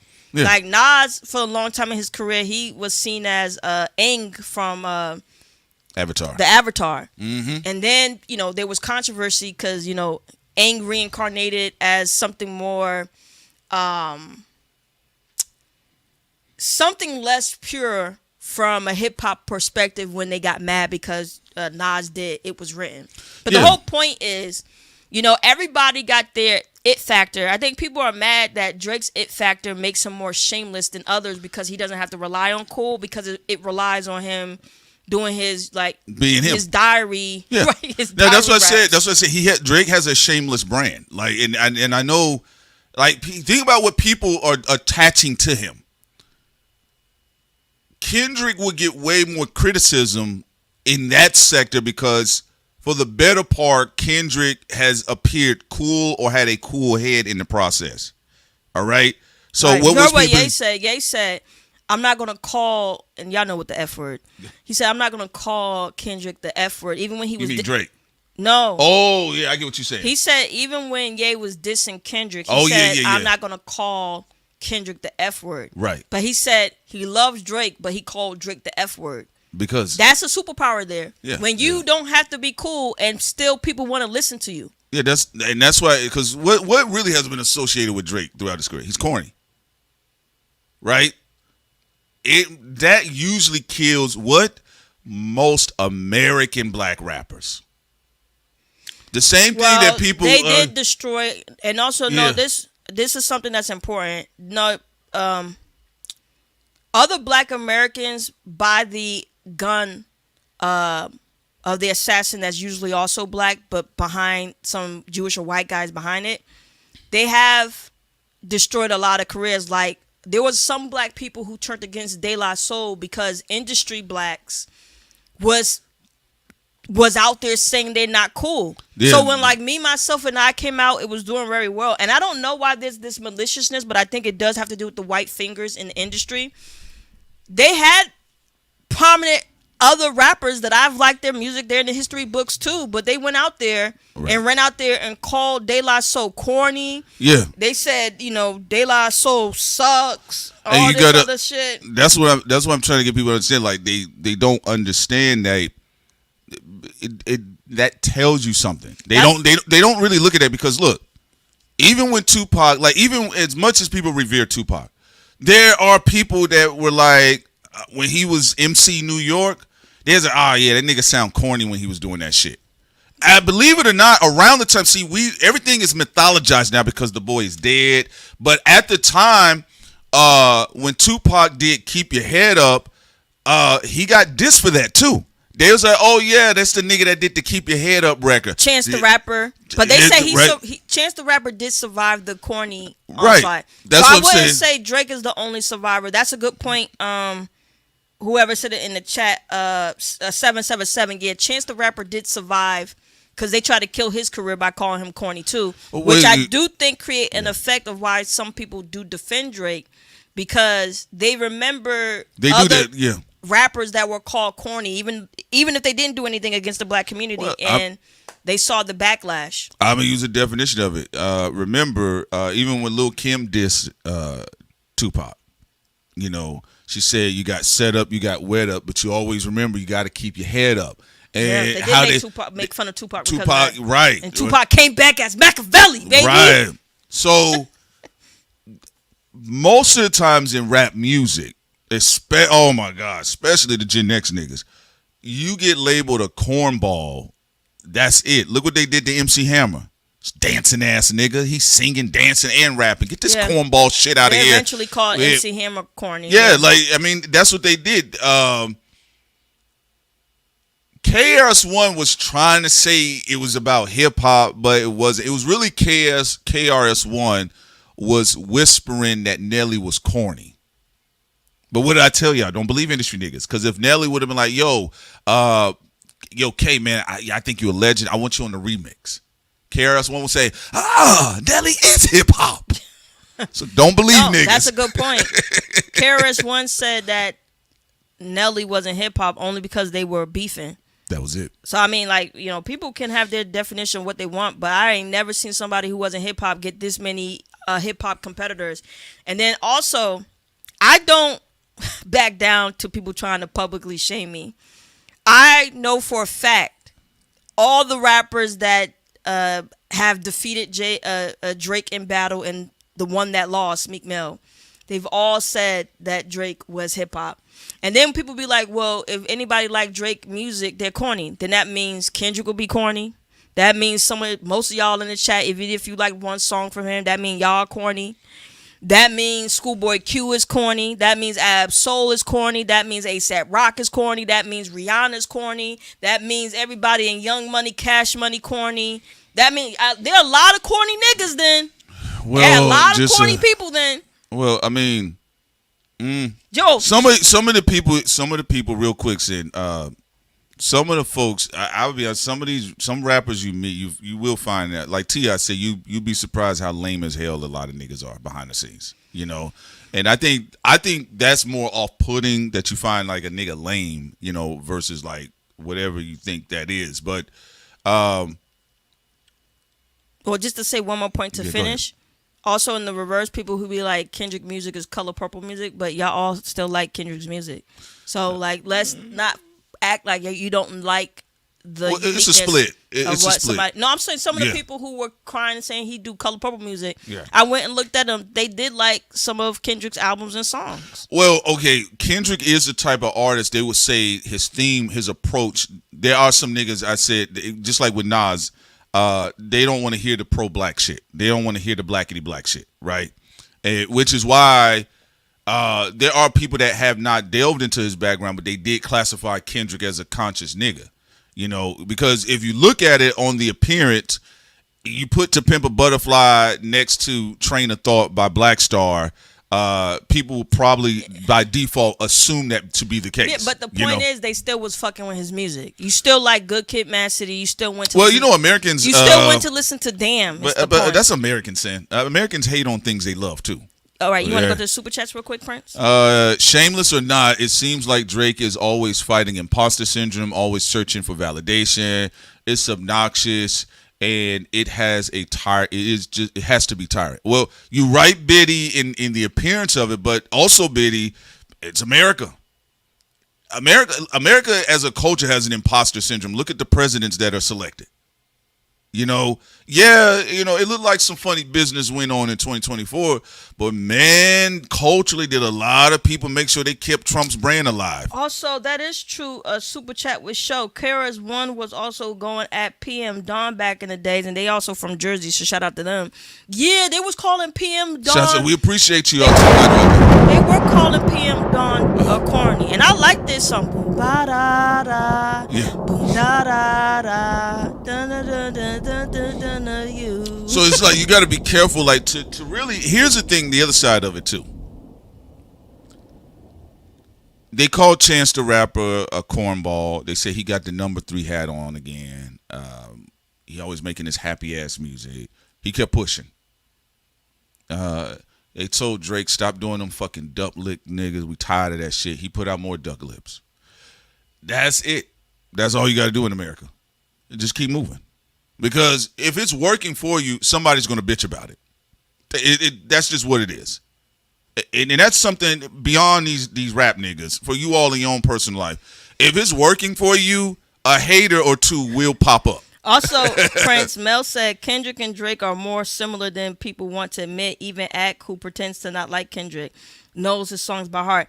You do make a great observation that we did bring up before. Ack does know his songs better than DJ Head. Yeah. A lot of the people who that shocked me, who go online be like, I hate Drake and I'm pro Kendrick and I'm DJ Head and stuff. You go look in the crate, they're in love with Drake music. And then the people who on the other side who be on the mic who be like, I'm for Drake, fuck that other side, I'm gonna fuck about Kendrick, and they're also fans of Kendrick music too. So there is a weird thing that goes on there that is a great point to keep in mind. That's America. No, that is. That's what. Like I'm telling you all, is just selling, and this is the consumer culture. This is the consumer culture.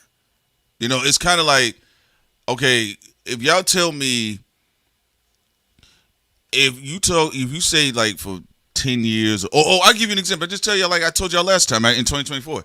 I saw people that was like, I ain't never liked Ja Rule. And I was like, bro, I saw you and your mama singing Ja Rule when she dropped you off in front of Doug. Everybody was singing to Ja Rule. What up, you? Right? He said, I ain't never liked it. And, that's what it is. Lupe wasn't bigger in the black community because they viewed him as corny. Oh, yeah. Lupe definitely was also viewed as corny. I'm going to say I'm a split on that. Let me tell you why. Y'all got to remember, Lupe is a Gen Xer. He's a very young Gen Xer. They was trolling him about not being a real skateboarder. Right. Some people, I don't know. Lupe caught kickback, pun intended, from the skateboarding community. The black millennial class, inner black city. I'm moving all through Atlanta and Chicago. Texas, a lot of black millennial niggas fucked with Lupe. It was his Gen X class that was shitting on him. Lupe is a young Gen Xer. He's not a millennial. So where Lupe got it twisted at, he was attacking black millennial niggas, but it's niggas from his own backyard. That's because he was doing some corny stuff at times. Well, like when they said allegedly he was praying over a white poom poom. Well, all that stuff came out later. No, but that's still extended of it. No, I'm talking about when he was still putting out music during that time. You're not wrong, saying, but I'm just saying, like at the height of his career, right? That's because Lasers, they didn't like the production of Lasers. No, that's at the height of his career. They was calling him corny when he put out Lasers. I'm talking about Food and Liquor. All right, when he did Food and Liquor, you said the height. That to me, I felt that was the height of that nigga's career. I felt that was the height. Between Food and Liquor and The Cool is like the apex of his career. I mean, that's artistically. When you say height, I get what you're saying, but I'm just saying, Lupe got called corny for other reasons. It wasn't because of what he was rapping about. If he keeps saying that, that's a fucking lie, nigga. I could tell you that for a fact, being on the streets. Niggas was jamming that nigga shit everywhere. They roll right out of T.I. They'll play Lupe. They'll play the game. They didn't give a fuck. Oh yeah, they call him corny because of just some antics. The antics. But that's why I think he defends Drake so hard, because people most of the time don't call Drake because of his music. They call him corny because of his actions. Yeah, because like, okay, I'll give you an example. So that's why Lupe caught an L with the whole Tribe Called Quest tribute, and then he said, "This is what he said. I ain't never listened to them. I ain't listened to Tribe Called Quest." And then it was like, it's because of your brand. People they kind of thought, and even if that was the case, people were saying, bro, you didn't try to memorize their lyrics when you was going to come on stage to pay tribute to them. That's all that was about. But Lupe did what Lupe did. He turned all the way up. So no, a lot of his Gen X peers, to Sin's point, after his antics, they were getting on him, and then it spread to the internet. But when Lupe fell out, look, black niggas was playing Lupe when he had the Revenge of the Nerds series. When he did Revenge of the Nerds, and then he did his debut album. Oh, and then that nigga a fucking liar. Because I remember when that nigga, there's a lot of niggas that first found out about Lupe on Late Registration with Touch the Sky. I will say, though, like what Biddy said, Drake do got to get out of his own head, because because industry people keep saying you're not black after they called you black, and their girlfriends are mixed and their wives are mixed and stuff like that. He got to look around and think. Like we said during the battle, for people who say we switched up, but they just don't listen to our fucking live streams. During the battle, we said, bro, Kendrick is a psychological master, like with dark psychology. We said back there in 2024, when people were acting all like victims and shit, the black community was not against Drake. They were open to Drake and Kendrick. They were awaiting the battle, and also Cole.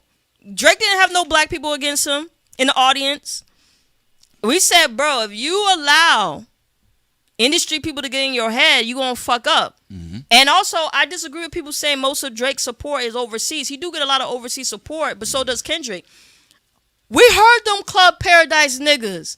It's a lot of fucking black Americans leading the charge in that Club Paradise shit. Even when Drake was, and I'm not talking about the ones with fake black avatars. I'm talking about you seen them, you heard them. Right. They black people from the United States leading the charge, fighting their little hearts out for OVO. Lupe became corny to the general public when he was saying what he was saying about the first black American president. That's what happened. But his whole thing, because I've heard his conversation. He's like, yeah, they would call me corny my whole way. Maybe some of your peers, but a lot of black people was jamming him. You know, he didn't get none of the stigma that Drake was getting. All right. But now the other side of it, completely fucking disagree. Even when Drake was getting his ass whooped in 2024, niggas was still up in the parking lot pimping, sitting sideways. They was still playing Chopped and Screwed, Chop Not Slop, DJ Candle Drake albums. They still playing Drake joints now. If I go outside, I've heard Iceman being played from different cars and shit. So again, I'm not with the revisionism there, just across the board. It was kind of like when people said they were making an argument. Who was it? And it was Charleston White. I watched an interview with Charleston White, and he said, yeah, man, say now. We ain't never jammed no Kendrick Lamar. And so people was getting tight. I said, the culture between Atlanta and Texas is a little different. Remember, there's two types of Souths, all right? And a lot of people don't know that. They be like, Aries Spears, like, all y'all niggas can't read. I'm like, nah, because when you get on the other side of when you get on the other side of Louisiana, through Louisiana, some of the rap shit is a little bit different. So everywhere we've traveled in black cities, they played all of the big three. Yeah, absolutely. So where I did hear them play Kendrick was Good Kid, Mad City, and Damn the most when I was moving around through Texas. You know, whether it was San Antonio, Austin, Dallas, Houston, anything in between, Midland, they was playing them, right? You go to Oak Cliff, them niggas love that if Pyrus and Crips all got along. They love that fucking record, right? The same thing with Damn. Now, when Charleston White was like, oh, man, you know, I was like, you can't say they're not going to play Kendrick if they play Andre 3000, nigga. Like, it's like, come on now. Like, even Avant said he heard Shebang nonstop. We heard it. When we went outside, we've been hearing Iceman a lot. Yeah. But also to go to Ariel's point, now this is an important factor. All the people talk about, black people weren't listening to Drake. They all love Drake. Drake need to get the fuck out of his own head before that pro-black shit does work and he get evicted off the island. Now, where Ariel point comes in, that's very important. Drake did offend some of the black Gen Zers. So there are some black Gen Zers who have issues with Drake because of the extentation. Oh, that was a huge situation. And that was really what worked against him. And people felt openly the most. People felt whether you did something to him or not, you kept trolling about it. We had OG, who's pro Drake, and we had Yuck Mouth, who we was talking to, who was pro Drake. I guess he's not recently. Yeah. But they were on the phone with us, and OG was saying how he supports Drake, but if Drake didn't really have nothing to do with that boy being harmed, then he should stop trolling on his records. Right. That's what OG Houston said, because OG Houston was in the camp where he didn't believe he did something to the ex, but he also felt like he should have stopped with the trolling. And then what did Yuck Mouth say? I'm trying to remember. Yuck Mouth said that a lot of niggas was mad because Drake can do everybody's style, you know. And he said at the time he doing Kanye West style better than Kanye was doing it with the 808 shit. So, you know, and Yuck Mouth was saying when he went into the offices, because he said he's an executive, and Yuck Mouth said when he went into these meetings, these boardroom meetings, he said there was so many back end people that said they were fascinated that Drake could sing, rap, and put together hits. They were making say breakdance and all that. Also, Lightwalker X, straight from Canada, shout out to him. He said another problem for him that he has with Drake is the whole gatekeeping of Toronto artists and creators. So Lightwalker X, who's actually from Canada, you know, he brought up that issue even before. That's one of the critiques he had for Drake. I can see that because, you know, overall, though, at this standpoint, I still don't know much about Canada's hip hop scene. I mean, I know a few things about it. I know some of the dancers. I like Night Lavelle. I think he makes pretty good, like dark, like gritty albums. You know, there's a few of them I've checked out, but you know, I don't know. I think it kind of runs the same gamut with Jay-Z. You know, at some point in time with New York hip hop, it was just Jay-Z for a minute. A lot of people got mad at Jay-Z because unlike 50 Cent, hate him or love him, and other rappers in New York City, people got mad at Jay-Z not because he doesn't write. Guys like Rayman, he knows how to come up with words and that. People felt that Jay-Z was stealing people's flows for most of his career. And gatekeeping. and gatekeeping. There was a big complaint against Jay-Z. They said wherever Jay-Z went, a gate showed up. Right now, Young Chris is cool again with Jay-Z. So I'm gonna make it something clear. Even with Jermaine Dupri and Jay-Z, they seem to have made up. When people made up, I don't tend to use these references for no instigation. I make it clear. Jermaine Dupri is cool with Jay-Z. He's cool with Drake, and Young Chris right now is cool with Jay-Z right now. But there was one point where Young Chris was very upset with Jay-Z, and he felt Jay-Z took his whole style. There were other Philly rappers who felt like, Jay-Z bit up their whole thing. So Jay-Z, he pissed people off because of those similar, allegations. Also, they were talking about with Rory and Mal, and Mal said what Tasha K said was not true. He said he was actually at home watching Wemby in Game 7, and I think Rory said he said he doesn't know about getting kicked out. He said that'd be funny that Jay-Z's actually concerned about what section I'm in or am I a Drake fan or not. But they did say that Jermaine Dupri was getting on, I think it was Rory's phone, and he got on the phone and he told Mal to pick a side while Jay-Z was freestyling about Drake. He says, pick a side, family. Pick a side. Mal is a hypocrite. Also, Victory Status said Walmart. He making me laugh. Victory Status said Walmart can do everybody's style. Doesn't everyone likes it? Why did Drake go on and run and we never heard Cardinal official? All right, I'm going to say something to that, and then Prince, I want to know what your thought is. Mm-hmm. I think Drake is a hybrid. I think it's a situation of someone who is talented and someone who jacks. Different from Cardi B. I know people try to give Cardi B all this credit, and I just think personality-wise, she do got a lot going for her. I do say that because we made fun of her one time with saying hoes in his house, and I know people gonna say y'all is all in your head, but I know she was watching the show and she went and made it into a hit with her and Megan Thee Stallion, and they did a fucking song to that. So Cardi B do got a good sense of humor, but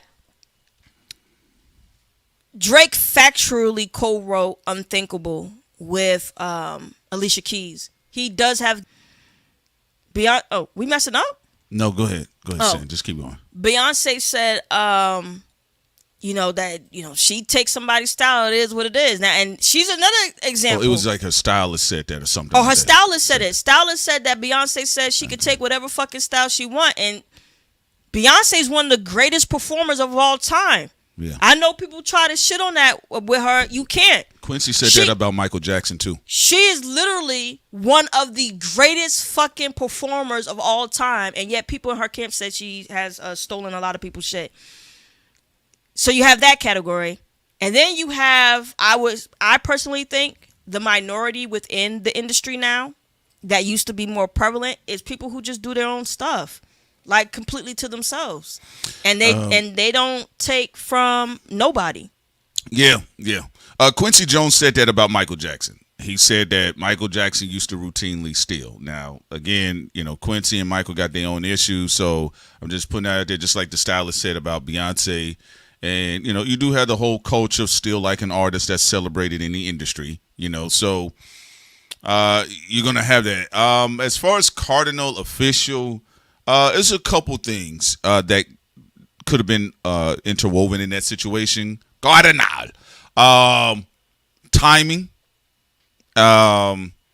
Team. Not really tapping all the way 100% in, or not being able to tap in 100% into the American market, because that's really, when it comes to entertainment, that's really where people focus at, especially around that 08, 09, 2010 era. So I don't know. I mean, honestly, I'll just be with you. Some of it just wasn't translatable, or how the brand was marketed just wasn't translatable, which is why you saw Drake early on when they put him through the Topanga run at the beginning of his career. They quickly slid him through a lot of Southern anthems. He wanted to intentionally get in on Southern anthems as well. Oh, they said we forgot to talk about the Cardinal. Oh, yeah, that's what I'm speaking about. Yeah, I know. He went to, shouts out to Drake. He did go to jail. But they don't make the same type of music. You know, I'm gonna be honest with you. They don't make the same type of music, so I can't really see. I can't see the same level of impact. I really would wish for all these guys stop having a pissing contest and just get back to shutting up and putting out music. I think the reason why Drake is still stuck on it because people did legitimately try to set him up again. This been happening since 2018. Y'all can watch our video on there. But I do wish everybody would go on. Like with Lightwalker X, I would like for Drake's next chapter to showcase a lot of the Toronto rappers and artists. I would like for Jay-Z to be more of a balanced figurehead in the industry. I don't know why at the age of 70 you got all these beefs with all these people. Even before he cultural karma though. It's his decisions over these years. Yeah, before he did the dope freestyle, but it's like, bro, like it ain't just the 10 people y'all name. It's like 50 people who have issues with Jay-Z, and it's fine. It's an interesting situation. Also, well, you know what? Woke one, shouts out to you. I thought we was going to get a Black Hippie album because I think I could argue rhyming scheme next to Slaughterhouse. I think J-Rock, Kendrick, Soul, and Schoolboy Q. I think they got the best interwoven flow schemes where they can finish each other's rhymes, and we're talking about in quadrant patterns. Like what Redman and Method Man did over the years is dope. They're definitely one of the top duo rhymers together next to Styles P and Jada. And you got some other people as well. And I know people are going to be like, what about EPMD? They're fucking dope dudes, right? But Redman, Method Man, Styles P, and Jada, they're more lyrically complicated and dense MCs, and they're able to bring that together. But to do that with like 4 niggas in a group, men or women, and everybody be on point, that's a very difficult thing. That's what I thought what Slaughterhouse did with their first album, is what I think is an understated classic. But also just the tracks that Black Hippie niggas was just like kicking the ball to each other. That's the only thing I wish we could have got out of them niggas was a real fucking Black Hippie album. Kendrick got to do it before nobody cares anymore. Yeah. You don't want to be like Jay-Z on stage with State Property. Like, nigga. The 2 niggas left. Yo, nigga. People, and I'm going to say this to people who talk about for hip-hop purity. Y'all know damn well Jay-Z Ben should have picked up State Property before Benny got his long shot. Lost a lung. Yeah. Like, bro, like, why are you waiting now? You look like an Angel Mama on fucking stage. You got beans with one fucking lung. Right, the niggas, like, and don't get me wrong, you can still be. I knew y'all was racist. You could still be old and still put that work out because we love what Nas is doing. We love what Rakim is doing. But I'm just saying, like, bro, like, people been asking for Jay-Z and State Property to put out an EP together, and I do hope that Kendrick come out with Black Hippie. I would love to hear a Black Hippie album, or at the very least an EP right now when it everybody still cares. Yeah, when it still matters. Yeah, because another set that dragged their feet with it for whatever reason was AZ and Nas. You know, and I think we're going to be getting. I believe we're going to be getting an AZ and Nas album, but people wanted the DJ Premier and Nas album for like 50 years. People wanted the AZ and Nas album for 800 years. And I think Black Hippie, I think they need to cut something together. I do think they need to cut something together. And I think they sound great together. But look, I mean, you know how it is. People got schedules. They got contractual agreements. And sometimes they're not allowed to work with other artists. And then sometimes it's just people moving with their own personal lives. But I think that's a good angle. But, you know, it's kind of like what you're seeing with the Kanye and Drake thing, you know. Or I actually, now my honest opinion, when people said Wayne and Drake were going to do an album together, now for me back then for me I was actually very interested, and this is when Wayne was still around his Carter 4 era. Oh, back then, yeah. Back then, yeah. So Drake was set up to do, allegedly, was supposed to try to get an album together with Wayne and Drake, and what they're saying though is that Jay-Z and Kanye had dropped Watch the Throne before that album got a chance to drop, because Drake talked about he wanted to do a collab album with Carter 4 Wayne at the time, and then he wanted to do an album with Kanye West. So he was in line to have both of those albums. Now, I don't know if there was scheduled or anything, but he did talk about it, and then Drake and Kanye dropped Watch the Throne. But I would love to see Drake, Nicki, and Wayne together on the album.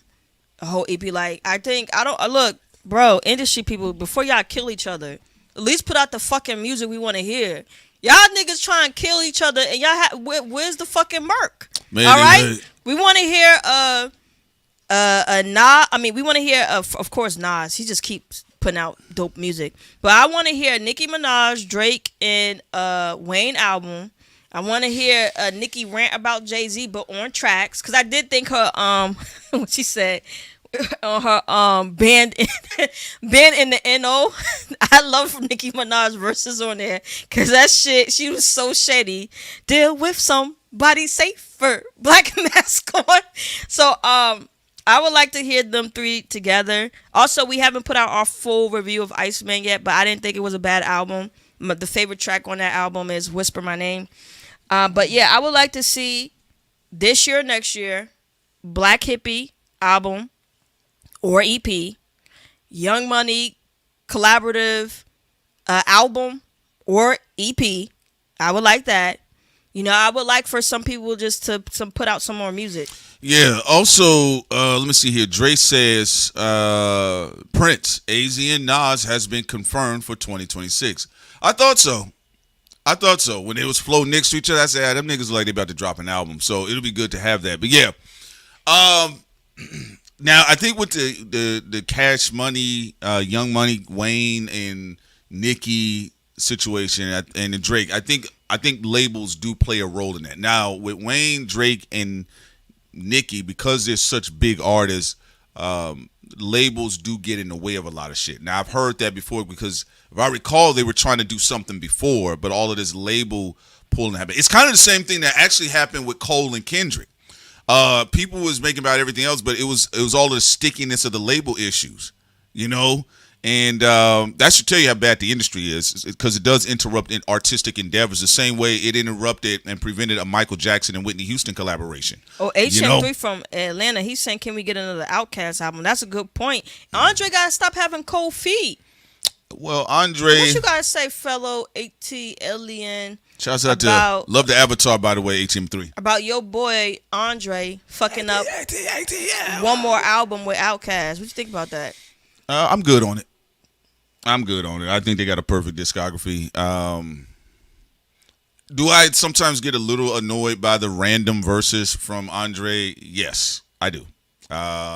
Because I'm like, well, you know, we can't get into the studio, but if they don't do anything, fine, I'm cool on it. But I can see them having, I think they can pull it off, you know. But if it don't happen, it don't happen. But I think Big Boy is still sharp as an MC, because he's still putting out dope albums. Andre 3000 does say, though, he talked about rhyming. What is he going to rhyme about, and all this other type of stuff. And I actually just think he's being a Gemini. That's all. I think sometimes Andre's just being a Gemini, you know. But I get what you're saying, HM3. He says here, you know, while in, yeah, you could get one more. Would y'all be looking forward to another Outkast album? I know they would eat that up. I'll eat it up. Also, No Handles, I would definitely look into it. I know for Iceman, there have been mixed conversations with it. One woman who everybody was spreading, who said Drake stole from her, she said she was trolling in that her and Drake. Yeah. People were spreading anywhere. She said, no, Drake didn't steal from me. But the one person that's sticking, there's a white guy out there in Florida who said he came up with like the beat and the flow for Lil Birdie, and he claims that a producer took his song, and Drake and the producer Gordo or whatever, and Drake, you know, when it came to the Birdie song. So, you know, I don't know. That's something that the guy from Florida. No, he actually had direct connection with. No, it's not that. I was about to say something else. He said he had direct interaction with one of Drake's producers online. So that so far is the one that looked like it's a legit accusation, and we'll see what happens with that. But some of the other people, it was found out that, you know, the white girl everybody's sharing, she said she was lying. She was just trolling people. I don't know, the white boy look like he says the N-word, though.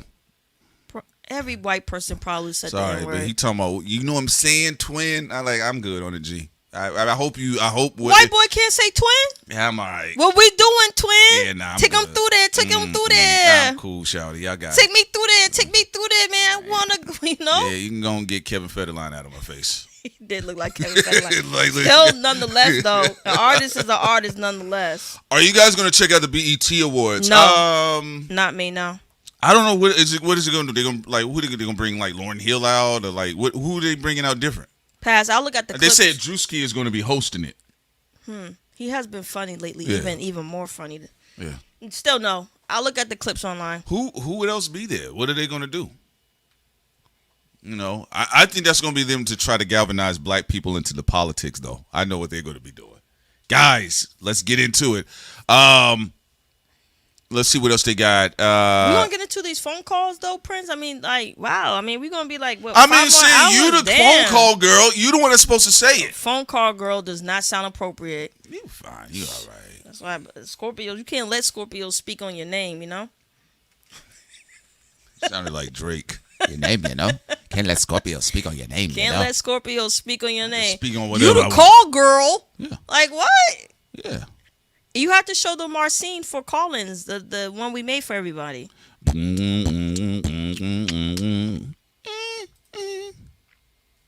heard a little birdie. All right, let's get into it real quick, ladies and gentlemen, boys and girls.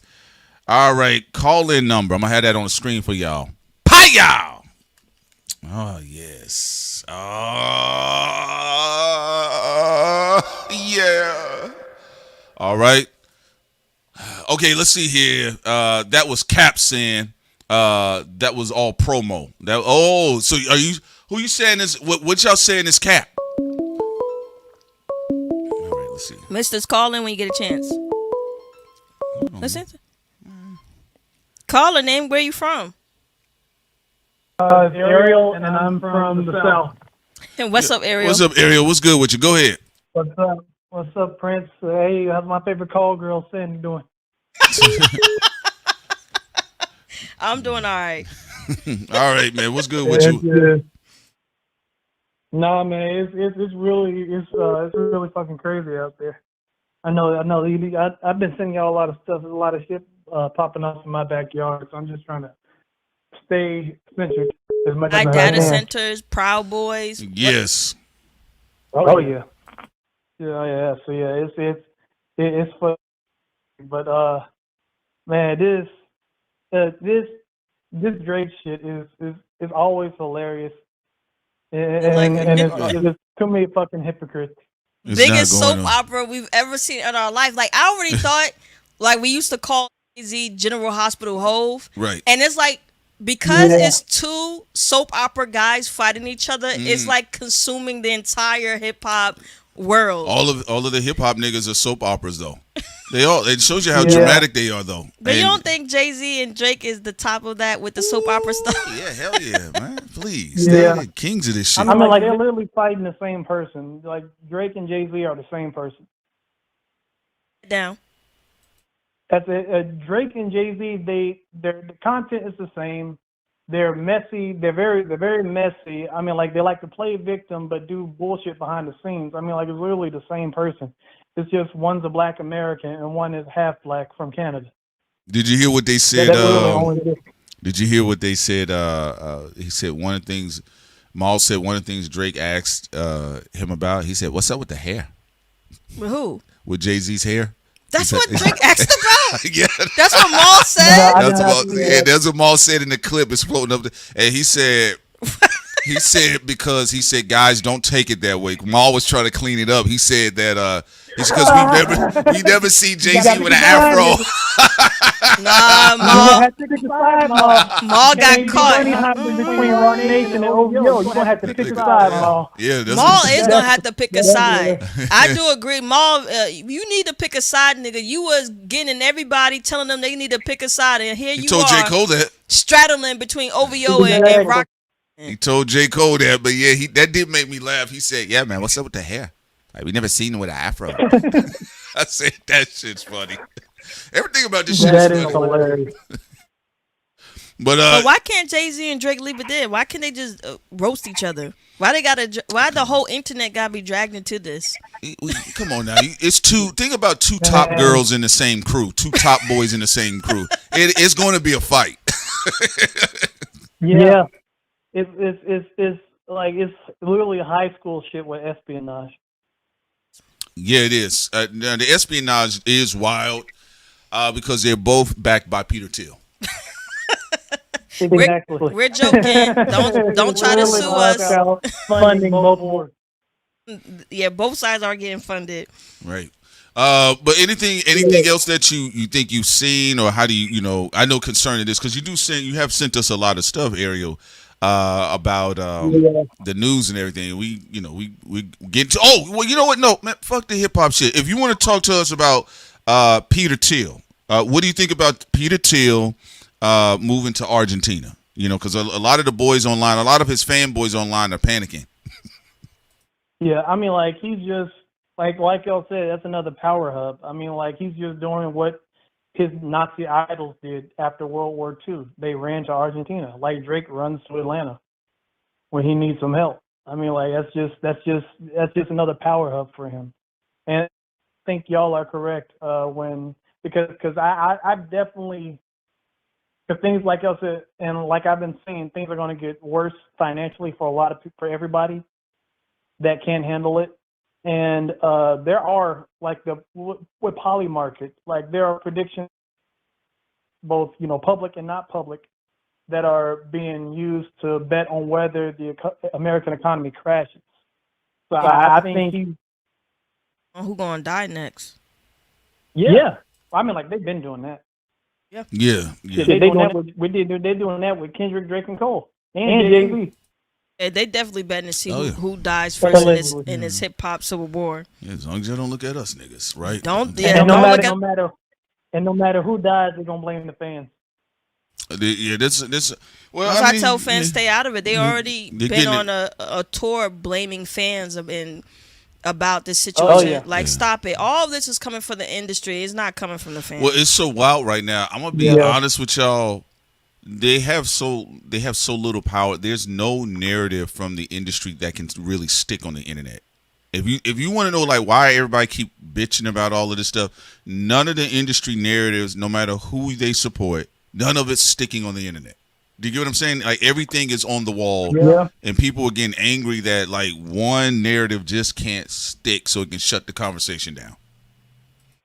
Yeah, and I think that's where I have gained a little hope in people, because people aren't falling for industry games. And it also helps that not a lot of good distractions are coming out of Hollywood or a lot of different sectors from the entertainment system. I mean, like, honestly, this is probably the best year for video games, because there's something for everybody out there. But as far as music, movies, television shows, there's not a whole lot that's grabbing the attentions of people. And the ones that do are far and few in between. Yeah, I get what you're saying. But there's a lot of, I mean, they got some independent films that are doing pretty good right now. Ariel, man, what's your final thoughts on either Thiel, Aubrey, Sean? I love it when she says Shawnee, spell it with an E. I'm like, hey, bro, I'm not gonna lie to you, pimp. I'm like, I don't think some of these bars are really hitting like that, but you got it on stage, dog. But go ahead. Yeah. Well, I mean, like, my final thoughts are, man, y'all were really pressed by Baby Carrot Dick Diddy. That shit's crazy. That was one of the last things I saw before I deleted my Twitter. So, you deleted your Twitter for good? Oh yeah, I'm off Twitter. Yeah. Twitter, IG, Facebook, Snapchat. Yeah, I'm off. Ariel, you ain't fooling nobody, man. That's because you're getting a new job. That's your. Where you going? You going overseas or something? Or you? No, it's. I'm seeing a lot of things that I don't like in the data collection that's being harvested, and I'm just like, let me just disconnect entirely. I get what you said. Yeah, it's a lot of things I don't see. Like another thought I had on Peter Thiel was, when I was trying to make a Patreon, another Patreon for something I wanted to do, and the third party that does the verification process is financially backed by Peter Thiel, and I was like, fuck, this guy is in everything. Yeah, he's everywhere. I mean, he's been that has to do working with data. Yeah. Well, I mean, look, they've been buying up data hubs for a long time, and they've been selling people's data just on the internet in general. Like, I give you an example that people were a scandal. It came out like 10 years ago, but let's say you went to apply for a job at Lowe's or whatever, right? Then in the same parking lot, let's say you're like, you know what? Let me go over here to Golden Corral to apply for a job, or Sears or something, right? After you fill out the application, they'll say, thank you for taking the assessment course. And you're like, I didn't take it here. Well, what happened was they sold the same contract to all the stores in the parking lot. So if you got denied for a different job at Lowe's and you failed the assessment test, that are you going to be a cooperative teammate on the job, you're going to get denied over that Golden Corral as well. So they were doing that. Yeah, they was doing that 10 years ago, and it's gotten excessively stronger now. Remember now, all of this stuff is supposed to create the caste system for everybody. So that's the credit system that you see that goes on in China as well. All right, man, Ariel, man. That's crazy. Appreciate you so much for calling in, player, man. We hope you do well with your off the grid journey right now. Smart move. Oh yeah, I'm definitely going off the grid. Just one final thought on like this Drake and Jay-Z shit. I think Jay-Z. I think Drake has finally grown some brain cells, and he's moving smarter. I actually like some of the moves that he's doing with the silence and just having these niggas implode. What? Ariel? Wow! Ariel said he likes something that Drake is doing. Audience, Ariel said something. Wow. Ariel said something nice about Drake. Oh my God! This has never happened. This is the end times. This is Armageddon. This has never happened. The United States is about to implode. Never happened. I'm not going to Argentina. You stop doing stupid shit and you get compliments. They said this is a clone. Rockzilla called you a clone. This is not, Peter Thiel got to Ariel. He's been cloned. Wait a minute, that makes sense. All of his social medias are deleted, and he liking what Drake is doing. This is a clone. This is a clone. This is true. This is not the real. All right. Now, with that being said, it's still fuck Aubrey. Like, I'll never fuck with him because of what went down with the Triple X. Like, no matter how personally, I hope he and Jay-Z tear each other apart and they both fall. Yeah, all right, man. No problem. Yo, we appreciate you so much, man. Take care. All right, no problem. Love y'all. Love you too. All right. Ladies and gentlemen, the number's still on the screen for you guys. Yes, no mister. Wait, the line is not busy. You can call in. Be more. If you listen to Be More, Ariel said something nice about Drake. So they're asking you, can you look at what's going on with the transits? All right, y'all. She said she'll look into it. Numbers on the screen. Yes, there was Ariel Smoke, y'all. All right, number is on the screen, folks, and y'all can still call. I know Mr. He says the line's still busy. No, it's not busy right now. You can call in, but we're going to continue on. The number is on the screen. If you guys want to talk about what's been going on with Peter Thiel, going to Argentina. He's been participating in the Buenos Aires races out there. You know, and he's been walking with his bodyguards. But also, I will say, no, Drake is being really smart right now. Like Sauce Walker and them, they don't understand. He's looking crazy, crashing out. They've exposed that some of their stories that they have been lying on don't Drake. match up with the culture talk. Yeah, it shows they've been lying on Drake. Not everybody. No. Not everybody. I think some people have said some real legit things about Drake. But what Sauce Walker and the rest of them are doing while he's quiet and he did his Trolling Iceman album, it has been exposing that everybody who's had something to say wasn't because of anything good, and that they tried to use him being biracial and fair skinned as like a Trojan horse to get rid of him. Instead of just like, I would have respected Sauce Walker, like just go battle him. Like, why the fuck Drake. you gotta pretend? Well, he's already dropped diss records on Drake before. No, but he Right. did the culture thing, is what I'm saying. And you from Honduras. All right. So, all right, we got the next caller calling in too, by the way. 929, who we speaking with? This is Mr. S. Mr. S, you said, is the line still busy? Is Taco Bell still open? And yes, we are open, and they are trolling. No, we wouldn't be Taco Bells, though. Don't call us Taco Bells. Look what Dre said. He putting owls out there. He says, welcome to the dark side. That's right. All right, man. That. What's going on, misters? What's up with you? No, Dad said something about to tell y'all what was I was saying. The Florida boy. When I clicked on the link that he put, it was just his song, so it was just promo. So I don't know any more information past that, but that was good promo, because that's a believable thing. Oh, Drake bit my thing, this, that, and the third. That's why Drake put out those 100 gigs. Now, is Drake going to show everything that he does? No. No real artists are going to show all their tricks, but that's why you put out the 100 gigs. You can see how I work, you know. So you saying that the little dandruff wigger, he was it looked like promo. He got his little promo. Yeah, cause I felt I'm gonna be real with you. I felt like he was promo scouting. That's what the shit felt like to me. I'm like, cause I heard the song. I said, "Come on, Wigger, shut up, man." Like, bro, I can, if y'all want to look, if y'all get somebody like the two little niggas from Jersey that clapped at Cardi B, like, yo, you took our shit, pay up, and she paid them. That was real. We played the song. We said that's their record. And X. Yeah, that was X. real too. Yeah, the X thing. But right, but a lot of people. Come on, twin.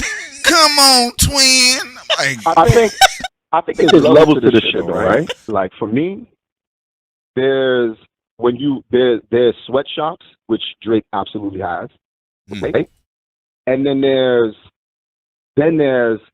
what Jay-Z did, right? Like it's not like young Chris was like in the sweatshop. Like he was out there.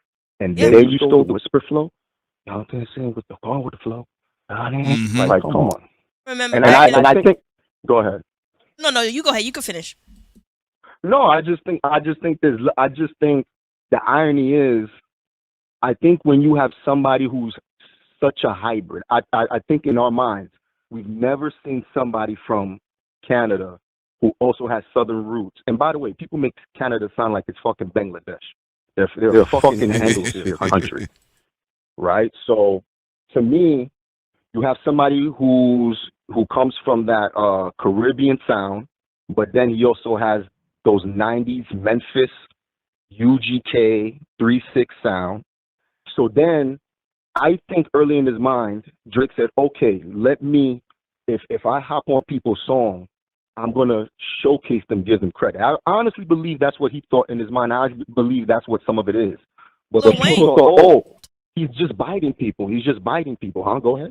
I think because of him being over there with from Jay Princeton going over there to Young Money, Cash Money, I think Lil Wayne definitely taught him that. And I think people underestimate that because everybody saw how legendary a Lil Wayne mixtape scene was. So I wouldn't be surprised if he said, like, Drake, you know, if you really want your name out there, you got to follow the blueprint that people like me and 50 Cent, like, you got to go out there and hop on other people's tracks. And I do think people severely underestimate Drake's black father and his black bloodline, because I keep telling people, like, if he was 100% Jewish, no one would give a fuck about Drake. His uncle is the slap. Yeah, his uncle's Yeah. You talking about? I know you talking about. We talking about Larry. When people say that shit slap, you should just look at it. Yeah. Well, also, look. Here's the thing about it. I want to go back to the Wayne statement. Wayne, he changed the mixtape scene. Period. Forever. By himself. Yeah. Right. Forever. Yeah. You know, and look, the G Unit. They were doing what they doing with the G Unit radio. 50 carried the New York mixtape radio scene, mixtape scene where you was able to get stuff on the radio. Two of the top 5 mixtape artists of 50 Wayne. 50. For real, because with 50 is a little bit of the opposite, which is interesting. What makes 50 mixtape run legendary is he was going against the entire industry, and it was good music, and he won. And then what made Lil Wayne just different, he was collaborating with everybody. He didn't give a fuck. He dropped in all the regions in the United States. He was hopping. It was amazing to see. Yeah, so Wayne was also, remember, he had singles that jumped off the mixtapes that ended on the radio. You know what I'm saying? So I think it's interesting, but also it was very important because what did Jay Prince say? He said, "All I need you to do, Wayne, is put your arm around Drake on stage, and the rest is history." And it was. As soon as Wayne, he was like, "Yo, this nigga with me, Young Money," and everybody was like, "Oh!" And then at that point, it was off to the races, you know. And I do think. Remember what Wayne said? What did Wayne say? He said he's there to make superstars. That's right. That whole construct was to push Drake and Nicki into superstardom. So all this rapidy rap, you see, and I'll say this too. That's the one issue I do have with Drake, his original sin. And what is that? The way he prefaced everything and made it sound like he was going to be this rap messiah who was going to be independent. But just like you said, they had grabbed him, and now he had signed, because I don't know if y'all remember, way before, he was teasing that he was going to be independent. If y'all remember that. I remember. That's why Nipsey and Dolph later on, when there was a possibility for him to go independent since he missed the boat before, they were very excited. Nipsey and Dolph, they was like, "Yo, you need to go independent," and Lucien was like, "Man." No, I'm talking about in the very beginning of the career. Oh, I know. That's why people thought in the future that he was going to revisit it. That's why Dolph and Nipsey and them got excited. And Lucien was talking about, you know, if Drake leaves the UMG, then it's going to collapse the music industry. That was Steve Stout was talking about that, yeah. And Lucien was like, "Yo, Drake can have whatever he wants." And a lot of people were disappointed with him when he went over and signed back. Yeah, when he re-signed people, there were people that were industry people that was like, they was hoping he was going to... Right. Those were the two Empire. That's when the Empire contracts, all that insurance. Those were the two niggas who told them that. Right. Yeah. No. I mean, that's what I said. I mean, you can talk about like ethics. That's fine. Like cultural ethics. Like, if you're talking about top 5, the conversation for top 5 for Kendrick, Nas, Jay-Z, Biggie, Ice Cube, that's going to be a different conversation. So Drake's, well, because what has been tied to Drake as just simply as an MC, as a rapper, that's what when we was talking to Lupe at the time, you know, that's what I was impressing upon him, because if we're going to skew that, right, then we should also, then if I'm going to do that, then I'm going to put Snoop Dogg in my top 5 as well. You get what I'm saying? Which I think that's what I'm saying. Like, because I'm saying, because if we're talking about longevity, we're talking about hits, we're talking about influence, vocal aesthetics. Snoop has changed the game, but there's one thing that does overall work against Snoop is that he's not an MC's MC. And then when we're having different levels in these conversations of what an MC's MC is, we can have that. He wasn't a very big. He was rookie season. Right. Yeah, early on. But also, Snoop has penned for other people too. Yeah, he has. Right? So that's why I said Snoop is more aligned to what you see with Kanye Kanye and Drake. Just that's why they kind of do different things. So I think there's a category for niggas like that. That's why Snoop Dogg usually don't have nothing to say bad about Drake in those type of conversations. He's like, homie, we know like I did it. Yeah, I mean, look what we openly celebrate, that Jay-Z wrote Still Dre. for Dre and Snoop. Yeah, for Dre and Snoop. And we know Dr. And Dre. And we're not shitting on Snoop. But I don't think people see Snoop in that light, like you said. But I think, once again, I think there's levels. I think Drake came from the Dr. Dre songwriting camp. Yeah, I think he translated that to the OVO sweatshop. I don't co-sign the OVO sweatshop. Well, I'll put it to you like this. I do co-sign people getting together to create a song. But I think if you're talking GOAT status, I think if you want to talk GOAT status, it has to be a double standard where, okay, I can write for as many people I want to write for, but then I have to write for myself through and through as much as possible. I will also add to that, for rappers who have the money to do so, just take care of the people who are in your camp. Well, yeah, you know, if you have people writing, collaborating with you, just make sure you take care of people as much as y'all take care of OnlyFans girls. Like, look what Taffy says here. Dr. Dre's Chronic 93 is Snoop Doggy Dogg. Yeah, Snoop's been doing those things for a long time. And Warren yeah. Yeah. Well, just to say this, though, like, that's why I said Meek Mill playing Drake and Quentin Miller out of position as a team I always felt that was a big mistake. Now, I would have had some niggas deal with Meek Mill, but I definitely dropped 2 more installments of If You're Reading This It's Too Late, because Drake and Quentin Miller had fantastic synastry with each other, and you had OVO 40 in the backdrop. I thought that was a good trifecta right there. To add to what Prince is saying, and before you say anything, just real quick, that Quentin Miller thing, what does bother me is, like, if Meek Mill wasn't going to put money in Quentin Miller's pocket and back him. Yeah. Like, I don't know what the fuck Meek's point was when he was also riding for O'Malley. It's like, nigga, if you really gonna be 10 toes down, then do it. But what no one really talked about how messy Meek Mill was in that whole ordeal, and also being a hypocrite since you had a camp yourself riding for O'Malley at the time.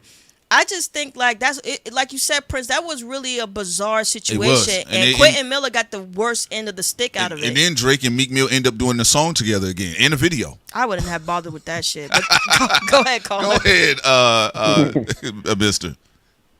No, if you're reading this, it's actually my favorite Drake project. Right. Because that's the most unique he's ever sounded. Mm-hmm. So we have to give Quentin Miller that. But let's separate the two. If we get in the studio, if I give you the flow, it's actually more important than the words in a way. If the flow was the highlight. Yeah.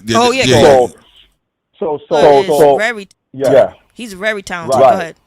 Right. Like when you go like I go listen to his reference track of Rico all the time. Like, I like it better than the original song. But I think when it comes to Meek, it just comes to show you that Meek's heart wasn't in it. And it lends credence to the grand conspiracy that Jay was behind it. Because now let's put 2 and 2 together. What did Meek say years later? He said that he was on a bunch of drugs. Yeah, he was. I mean, you can hear him slurring on War Pain. Like, I mean, clearly he was on them pills around it because his flow was off. Yeah, Meek did disappoint me because it's like, not only were your heart not in it, but you wasn't doing it for morality. If you was doing it for pure reasons and for hip hop reasons, you would have went all the way through with it, and you would have worked with Quentin Miller, whether he was afraid to come out or not. I think Meek Mill, how he did everything was very sleazy, because then you jumped Quentin Miller, and nobody brings that up. They bring up only the Drake side of it.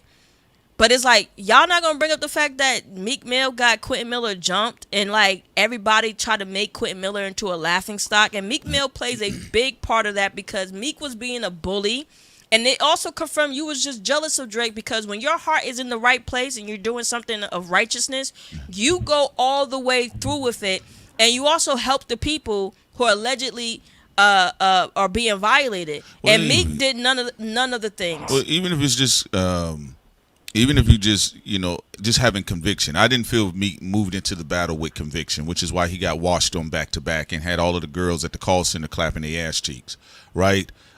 Kendrick on NTSA, don't forget NTSA. Yeah, and then Kendrick on Like That, he had strong conviction. Like, nigga, I've been wanting to shoot you. We've been wanting to fight, right? Drake had his conviction.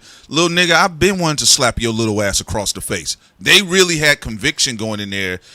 Meek Mill's conviction was as strong as J. Cole's. All right, that's how I look at the situation. And if you going, I always say, and with men. Specifically with a lot of guys, I always used to tell bro, stop triggering fights. You don't have no conviction. You don't know if you're really gonna win, and you're overthinking about the crowd. But Meek was jealous. Yeah, I mean, it's that simple. Back to that line, this could be one of our realest moments. That's what the boy said. Right, like when Nas and Jay-Z really was about to get into it, it was a lot of conviction there. In fact, Jay has so much conviction with Takeover. He added another verse to the song specifically for Nas. All right, so that was years built up. Yeah, and Nas had so much. Imagine the Skyfather and the Hell Lord. That's 10 years building up. Kendrick and Drake was 10 years building up. I like that, the Skyfather and the Hell Lord. You got to write that down, player. That's fire. Sound like a good anime. Yeah, man. But no, because if you go back to the Meek Mill shit, people just thought because they saw him on the Creed soundtrack with Lord Knows, he had Dreams Worth More Than Money, he had a nice mixtape run. They was like, boy, we know he about to knock Drake out the frame, right? Nobody thought he came out of nowhere, and what the jibber jabber didn't make no sense. He comes on stage and say, "Yo, chill, chill. What you tell us to chill for, nigga? You the one who came out saying don't compare me to Drake. He don't write his fucking records. Fine. Yeah. When he first said that, I was like, yeah, okay, let's battle. Let's see where it goes. Then he was a chicken shit. Bow out, got embarrassed, made back up with Drake, got Quentin Miller jump. Like, Meek is not, he is not somebody, in my personal opinion, that's really about that life. Yeah, so, but no, honestly, it only works against Drake if you have conviction. You get what I'm saying? Pusha T is a grudgeful Taurus nigga. All right? He been holding on to that grudge since the Pharrell and Birdman shit. And it just happened to spill over to the next generation, which was Drake, right? Kendrick is... I think the Pharrell thing is a nice ally for him. The what? I think it's a nice alibi for him. I think it's a nice alibi.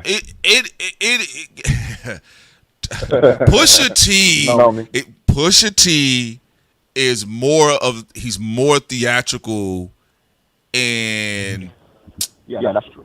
He's more theatrical than people give him credit for, and he's very good at propagating half truths. I give him that. Okay.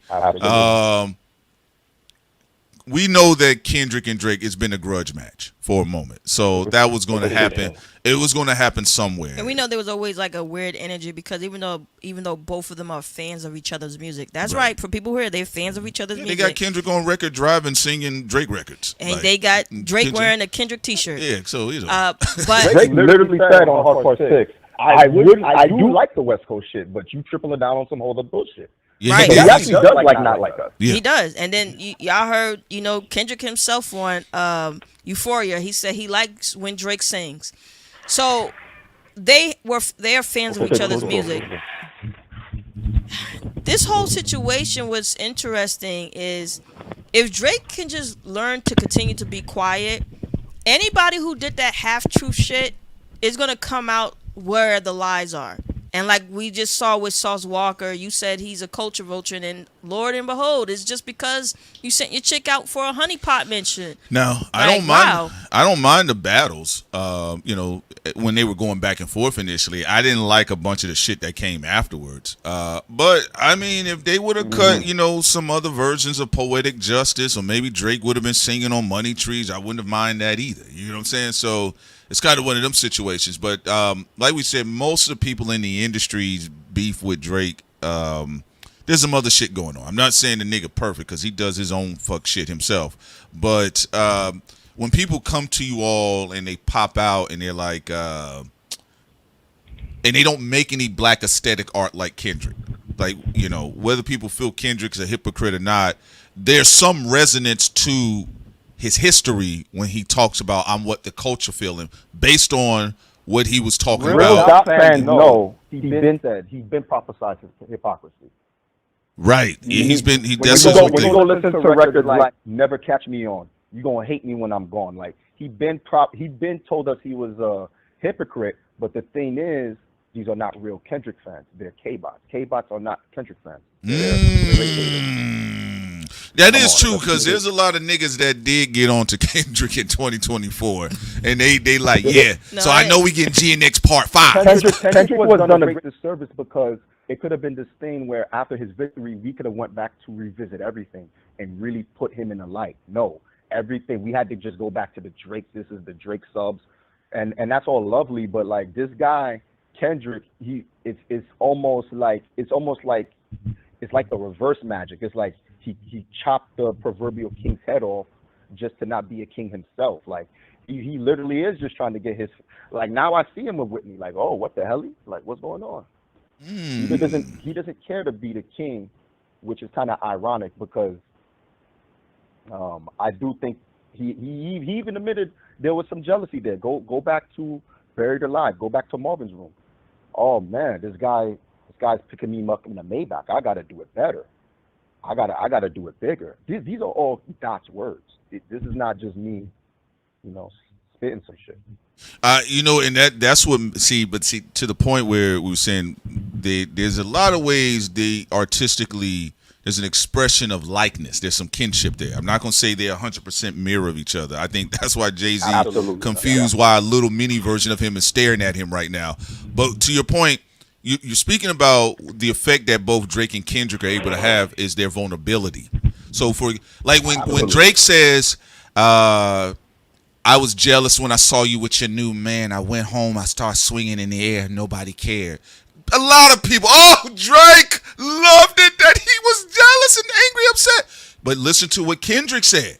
When people talk about sensitivity, how many men in rap have expressed being jealous of an active contemporary?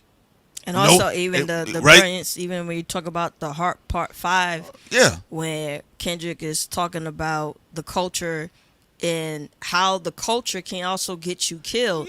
But Drake also expressed his jealousy when it came to like, I can have all of your friends if I went on some conscious shit. Yeah, so they both talked about, because they're both in somewhat of a box. Yeah. Now what the fuck that's supposed to mean? Because let me say this. Okay, go ahead. When he came out, we expected him. He's listen. All these niggas can say what they want. They all bit from Fonte. So he came out. We expected him to be one way. Then he got on the track talking about niggas with no money act like money isn't everything. When he dropped his debut, he didn't go where we thought he would have won. I'm talking about the OG Drake heads like me, who thought he was going to be a rap messiah. Remember, this is late 2000s when J.E. is out. And we're talking who's going to be the rap messiah. So when he came out, that was Drake's original sin. So when he says things like, if I want some conscious shit, I can have all of your fans. This only lends credence to, this dude knows what he's doing.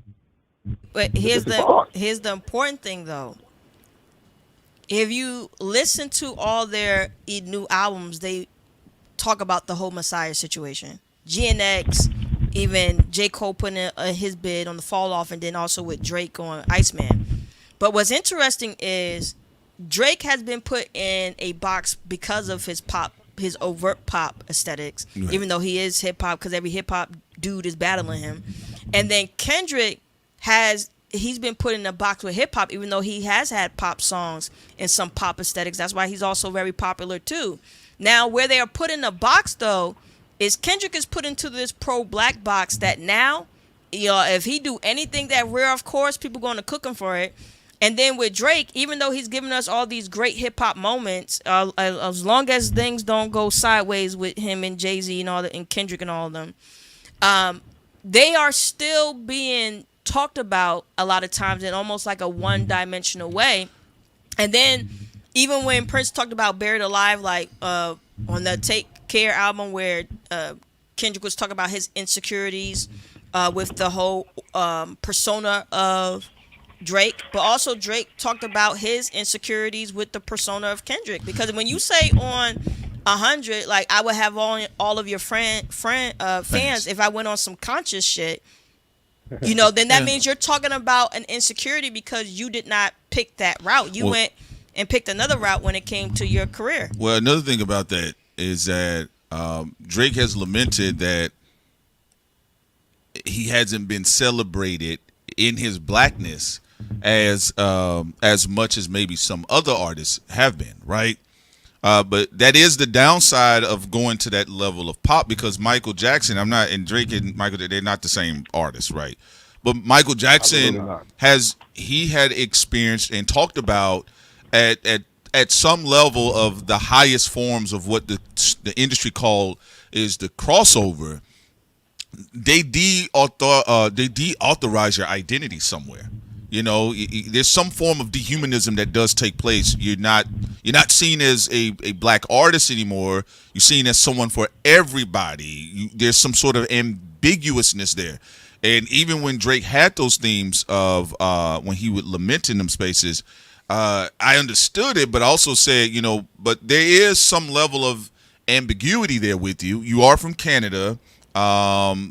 Politically seems asymmetrical. We seen that you like the cultural moment of Barack Obama, and when the racism is nasty enough, you know, he'll say, hey guys, that's cool, but it's not necessarily tied into his art, you know, in that regard. Although he has signed about the Palestinian agreement, these things have, because he's so grand and there's been a bit of an ambiguity there, some of the actions he has supported politically, it do get drowned out by other artists that may not be as big, but their thing, because they're not as big, you can actually see what they're politically tied to. And that's what I mean. And that happens a lot when artists reach a certain stature in the game. But that's what I mean by they're in a certain type of box, and they both have different freedoms from each other.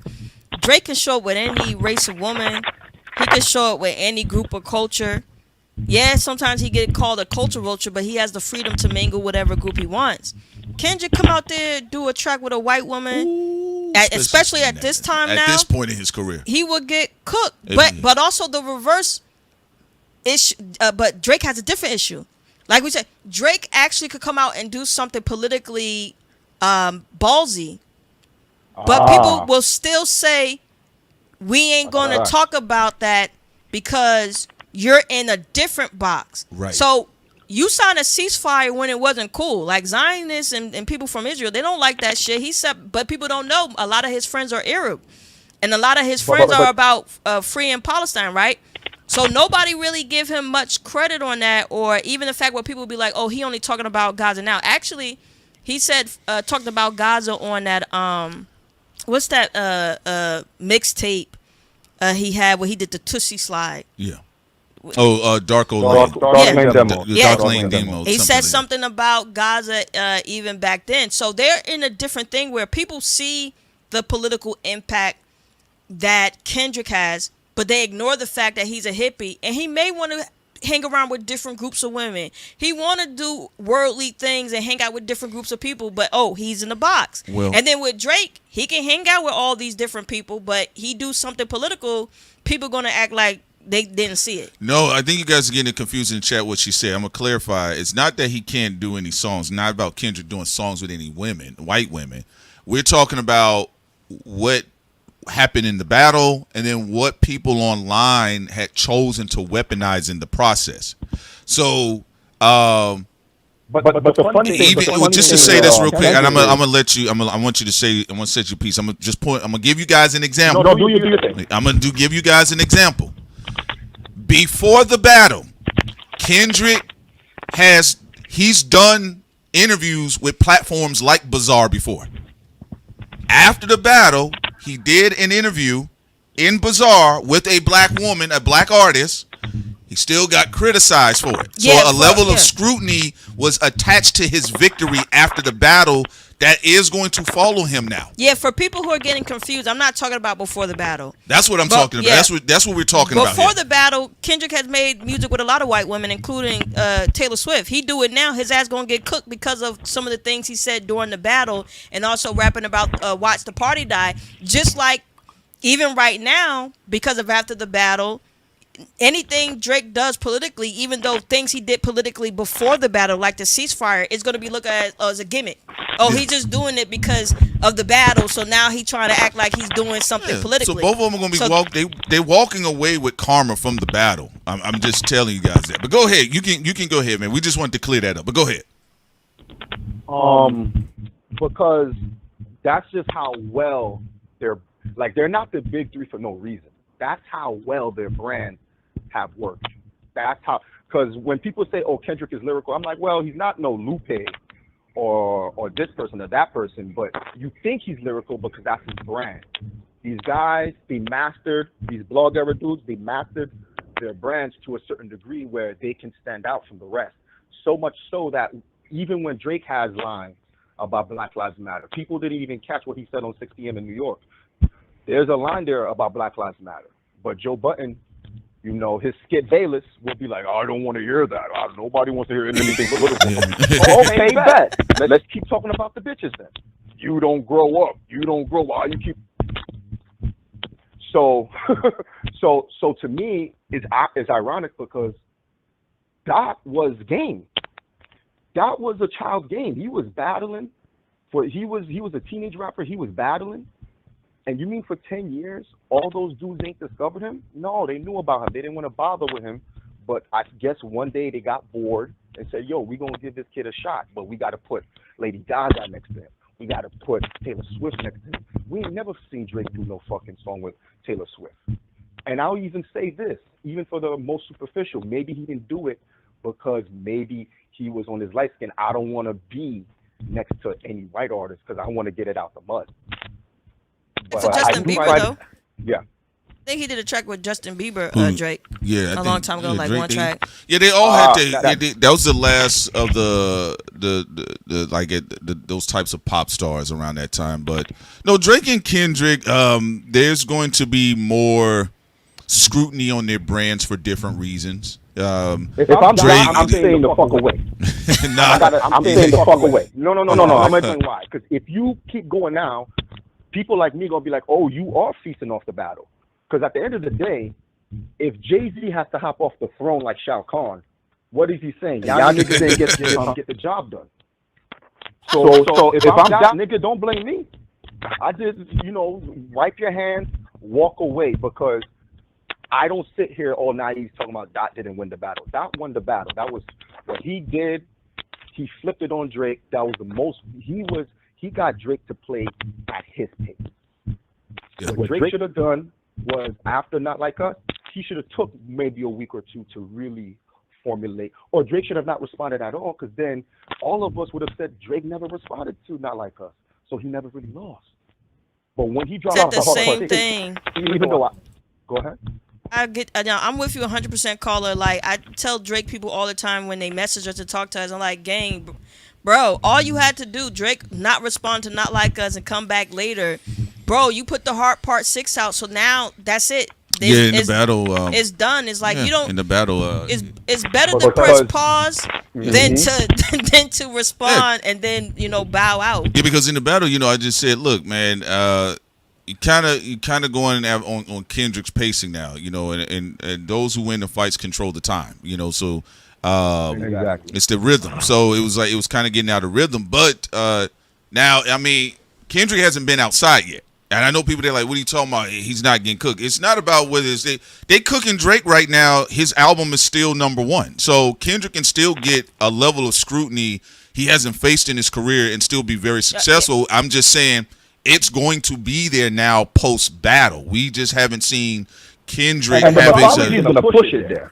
And you said what? The pendulum and the mythology is going to push it. Oh, absolutely. It has to. It's natural. Getting scrutiny at this point from here on out. Yeah, it's natural that way because both Nas and Jay-Z had an added level of scrutiny to each other's brand after the battle. Yeah, because now every time Jay-Z get in trouble, they say, yeah, Nas said you a pedo. I said you a pedo, brother. Yeah. What you gonna say now? So when they troll Jay-Z with that one. Yeah, so it's inevitable. I know people online, I know people that are playing for their teams hardcore, but I said, no, it's inevitable, okay? Drake has been outside. He's been getting his scrutiny. J. Cole has been getting his scrutiny. But now we have to get to the next albums now. So we got the 3 albums. Kendrick explained what went on with him for the battle. Cole explained why he got out the battle. Drake is like, this is what happened to me in the battle. So now we're going to be moving over to their next class of albums. They said that Drake is already going to be loaded up to drop anyway behind this Jay-Z shit and some other stuff he got to get off his chest. And then Kendrick is going to have a new artistic direction that's probably more than likely supposedly not going to involve the battle or Drake because he said no round 2s.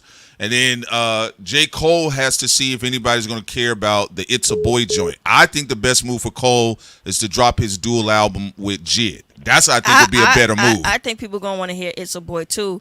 But the great thing about the big 3, they can literally do whatever the fuck they want as long as the music is good. Yeah. I mean, like, whether Kendrick talk about the battle more or not, it's like, is it going to be good? And people can say what they want, but Drake is a guilty pleasure for a lot of people.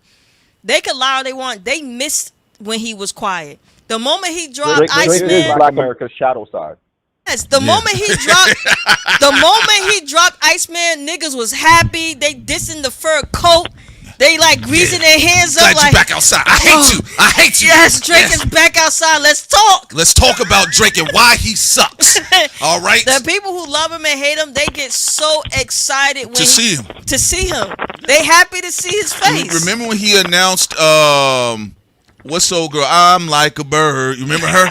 Yeah. When he announced she was getting inducted into the Canadian Hall of Fame. I saw so many Twitter niggas that said they hated him. They was happy to have something new to talk about Drake. I said, hey, yo, y'all got some Lil shit with this nigga. Buried alive. Someone come dig me up. So you are absolutely right, player. I always felt that way about Drake. I said, nah, he's like a weird guilty pleasure for rap niggas. He is. It's like they acting like you not eating a Snicker bar. Niggas, shut up. We see that Snickers on the fucking bed, all right? Yeah, I mean, you got to be real. Like, Kendrick be doing burpees, push-ups. That nigga lifting car tires in front of the camera and everything. Drake, he'll put a half-eaten candy bar on IG, and they'll have a whole video about it. Look at this bitch nigga. He won't even eat the whole candy bar. Who the fuck eat a candy bar like that, bro?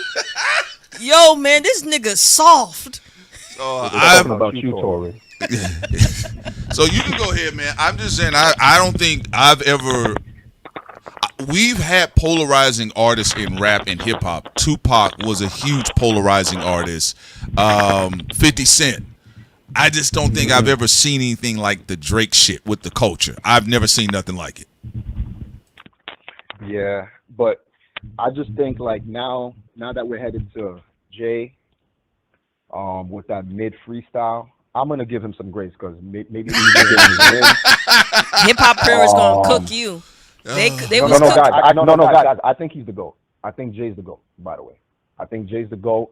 I think what we have now, I think Jay and Drake are so similar in many ways. I think there's going to be a battle of networks, like I said.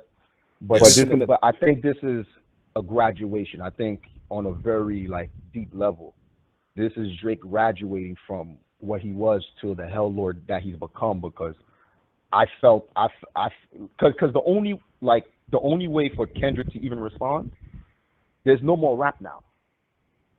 It's what Drake said in Hard Part 6. You either have to prove what you said was real or not.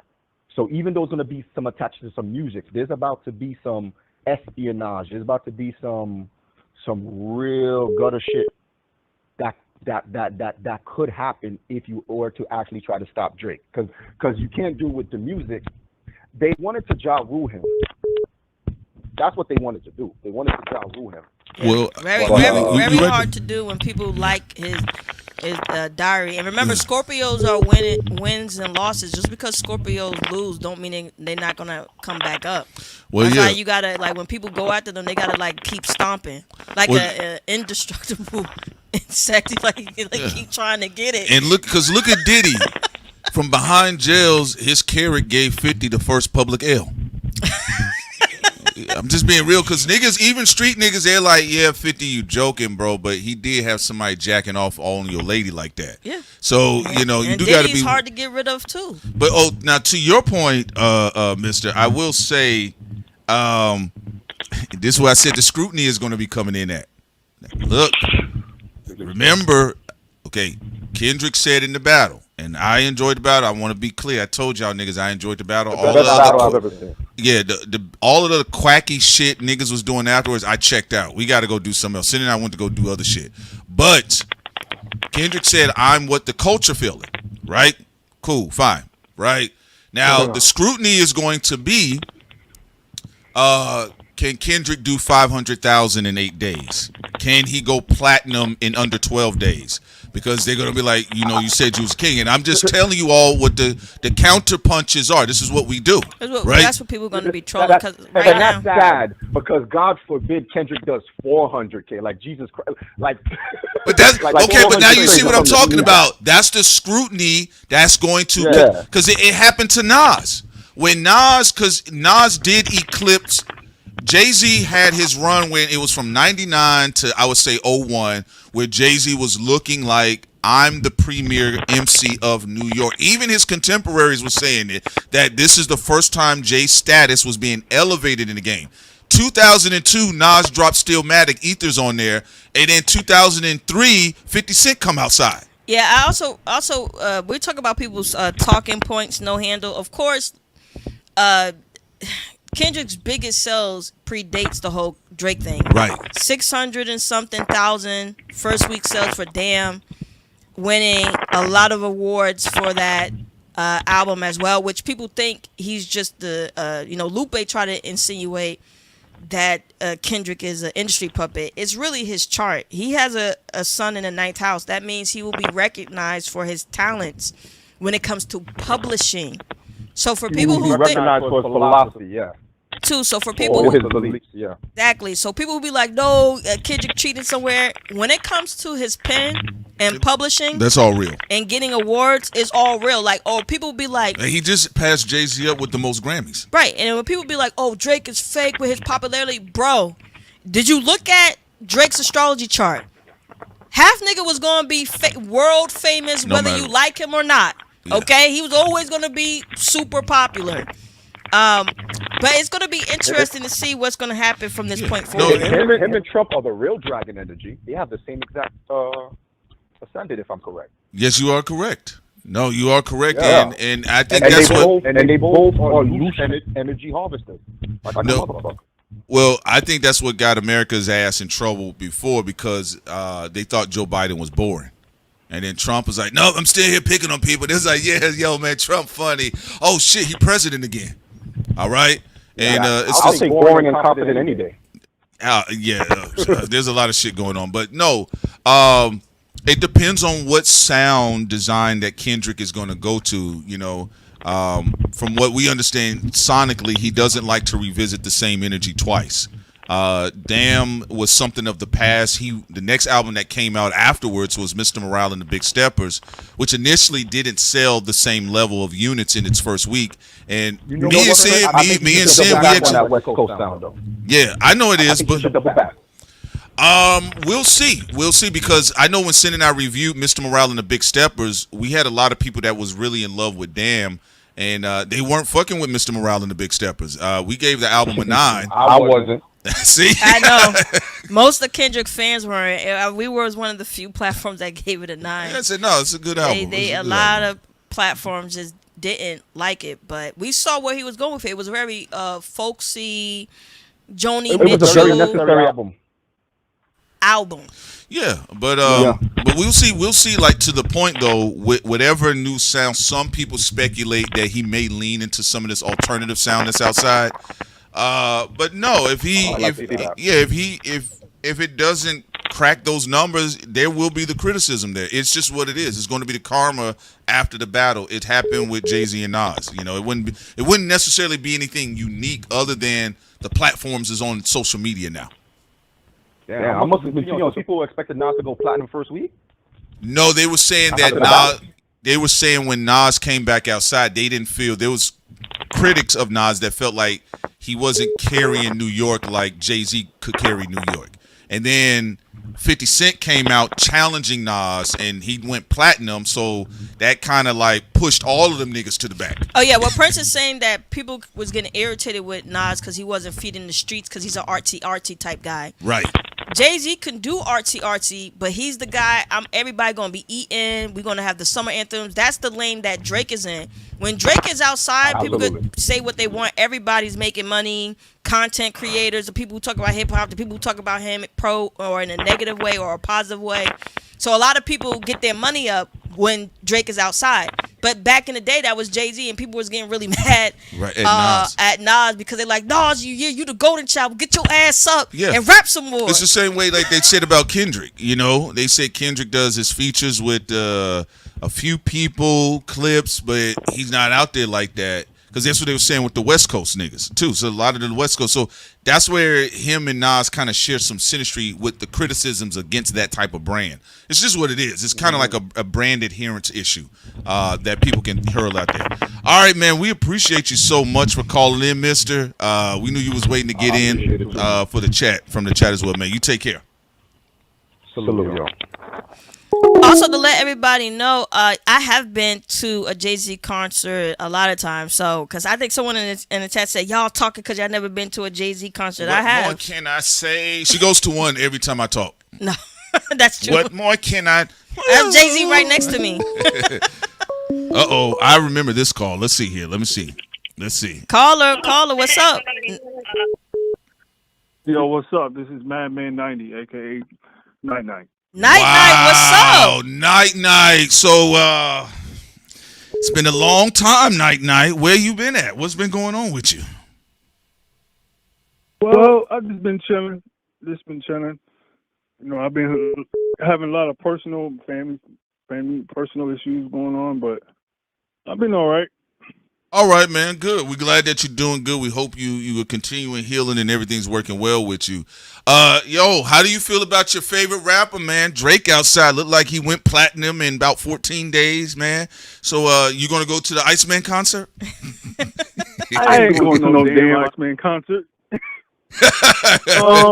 Go ahead. Yeah. What about to say? Yeah.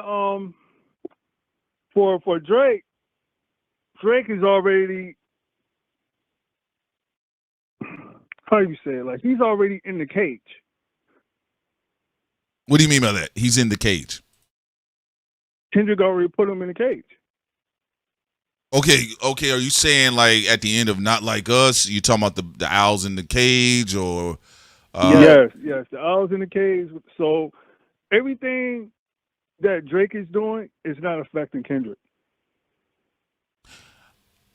They have two different brands. I think the only effect they had on each other is I do believe is just when they crashed into each other overtly and they both weren't doing no more sub shit. You know, I'm not gonna lie. After a while, I was getting tired of the sub shit on both sides. But go ahead. Yeah, but what I mean is like that he's not gonna like directly like diss him. Like he already did what he had to do. And now that he's suing and everything, he's like, I already got you up out of here. So now my next mission is get all these other rappers out of here that's taking shots at me.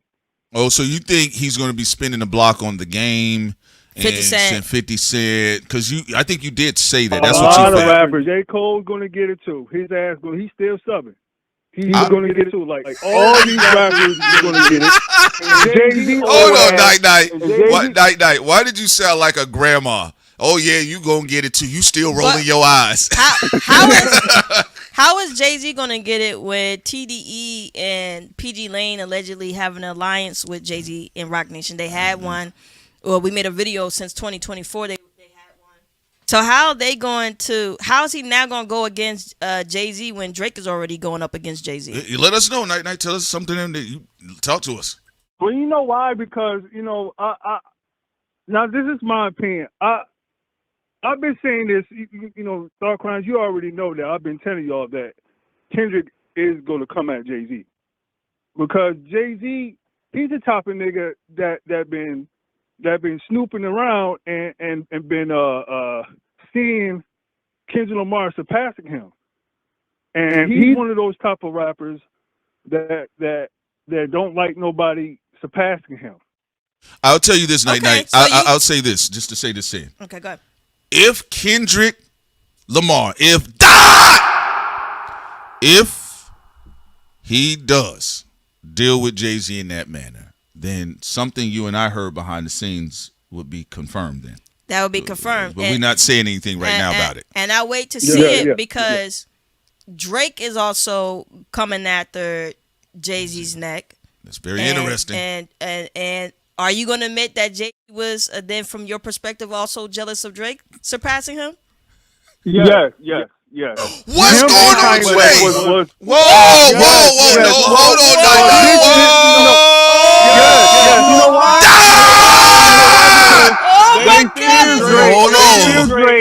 Hold on, Night. No, we gotta slow down. We haven't talked to you in 8 years. Night. Hold on. What's going on with you niggas? You and Ariel. What's going on today? Why are y'all giving Drake compliments? You know me.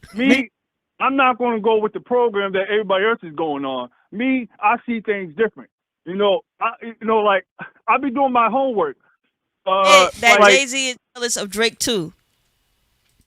Yes, he is jealous of anybody that is younger than him, or anybody in general, that is better than him. In a lot of ways, he is afraid that they will surpass him, and that's why he is coming out now and trying to proclaim the throne, because Kendrick has the crown. And so now he's coming out okay, yeah, because you remember in the interview that he tried to make it seem like, oh no, everybody keep thinking that I was on Kendrick's side. But then, you actually gave Kendrick the Super Bowl to go at Drake. So Drake and Jay-Z has past history back then, because Jay-Z and Kanye West would fear seeing Drake is surpassing both of them. And you know how the old legends, especially the Generation X, they hate seeing millennials, surpassing them, so they have to belittle them, trying to stop their shine.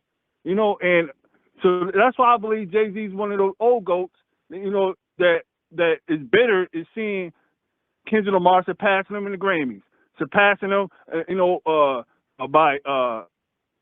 by having it, diamond records, diamond certificates, Grammys, Pulitzer Prize. Night. I don't know. Jay-Z on the charts. I don't know. Night. This is the first time everybody in hip hop mostly agree. It's Daisy. Wow, this is crazy. Night.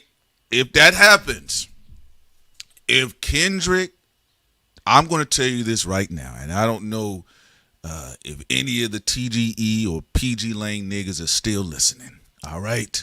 Where's a Kendrick? He said he left. I'm confident you need to come back.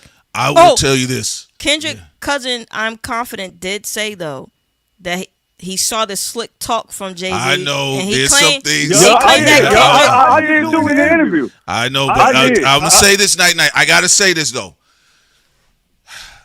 If Kendrick even subs Jay-Z, if Kendrick even just address anything, I think he's done with subbing because he said Wayne's name. I think he's done subbing because I do think he's going to have some things to say about some of the West Coast shit that's been going on, because there's a lot of weird stuff going on. I'm not over there, but I'll say this, Night.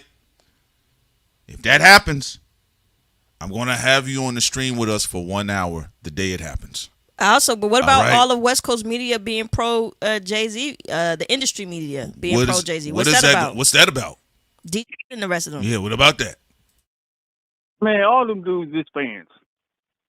So you saying they don't matter? All them dudes is fans, man. You know, cause Jay-Z, you know, don't get me wrong, he is a legend. I mean, like, you know, he does has a legacy, but Jay-Z is jealous of Kendrick Lamar, man. Well, some people are saying, just to say this, hey, night, just to say this, I want you to keep going. I'm gonna bring this up real quick. People are saying that Leprechaun line, they're in the chat saying it kind of landed funny. I don't know if that's true or not. Well, some people saying it was about Tory Lanez. They said I caught it. Yep. They claimed that Tory Lanez, industry people said Tory Lanez was being called a leprechaun. Yeah, so and his daddy. That could be a double entendre. Be that too. That's the problem with the entendre niggas. You never know though. That's the downside about the fucking entendre niggas. You don't know. But go ahead, Night. Now I will shut up. I just want to put that out there. But it looked like everybody's starting to say Jigga is the problem. Is that what you saying? That's what you feeling? Because I know a lot of y'all niggas. I know a lot of y'all niggas ain't been feeling how Jay-Z's been narrating all of this battle shit, and Kendrick walked away with the trophy. Yep, and he's the passive at the Grammys. I told everybody, man. You know, I told my boy Two-Face Tom. You know my Gemini brother. And yesterday was my birthday too.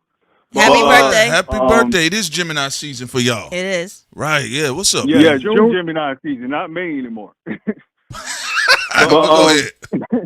No offense to no offense to the May Geminis, but what I'm about to say? Yeah, Jay-Z did not like that Kendrick Lamar surpassed him at the Grammys. I believe he was bothered. He hated that, and I told a lot of people, I said, "Yo, watch." I was like, Jay-Z gonna come out and throw some slick subs at Dot. And you really think Jay-Z would take that? Interview. You think? Oh well, he did say people who like Kendrick, they're the reason why the hate exists for Drake.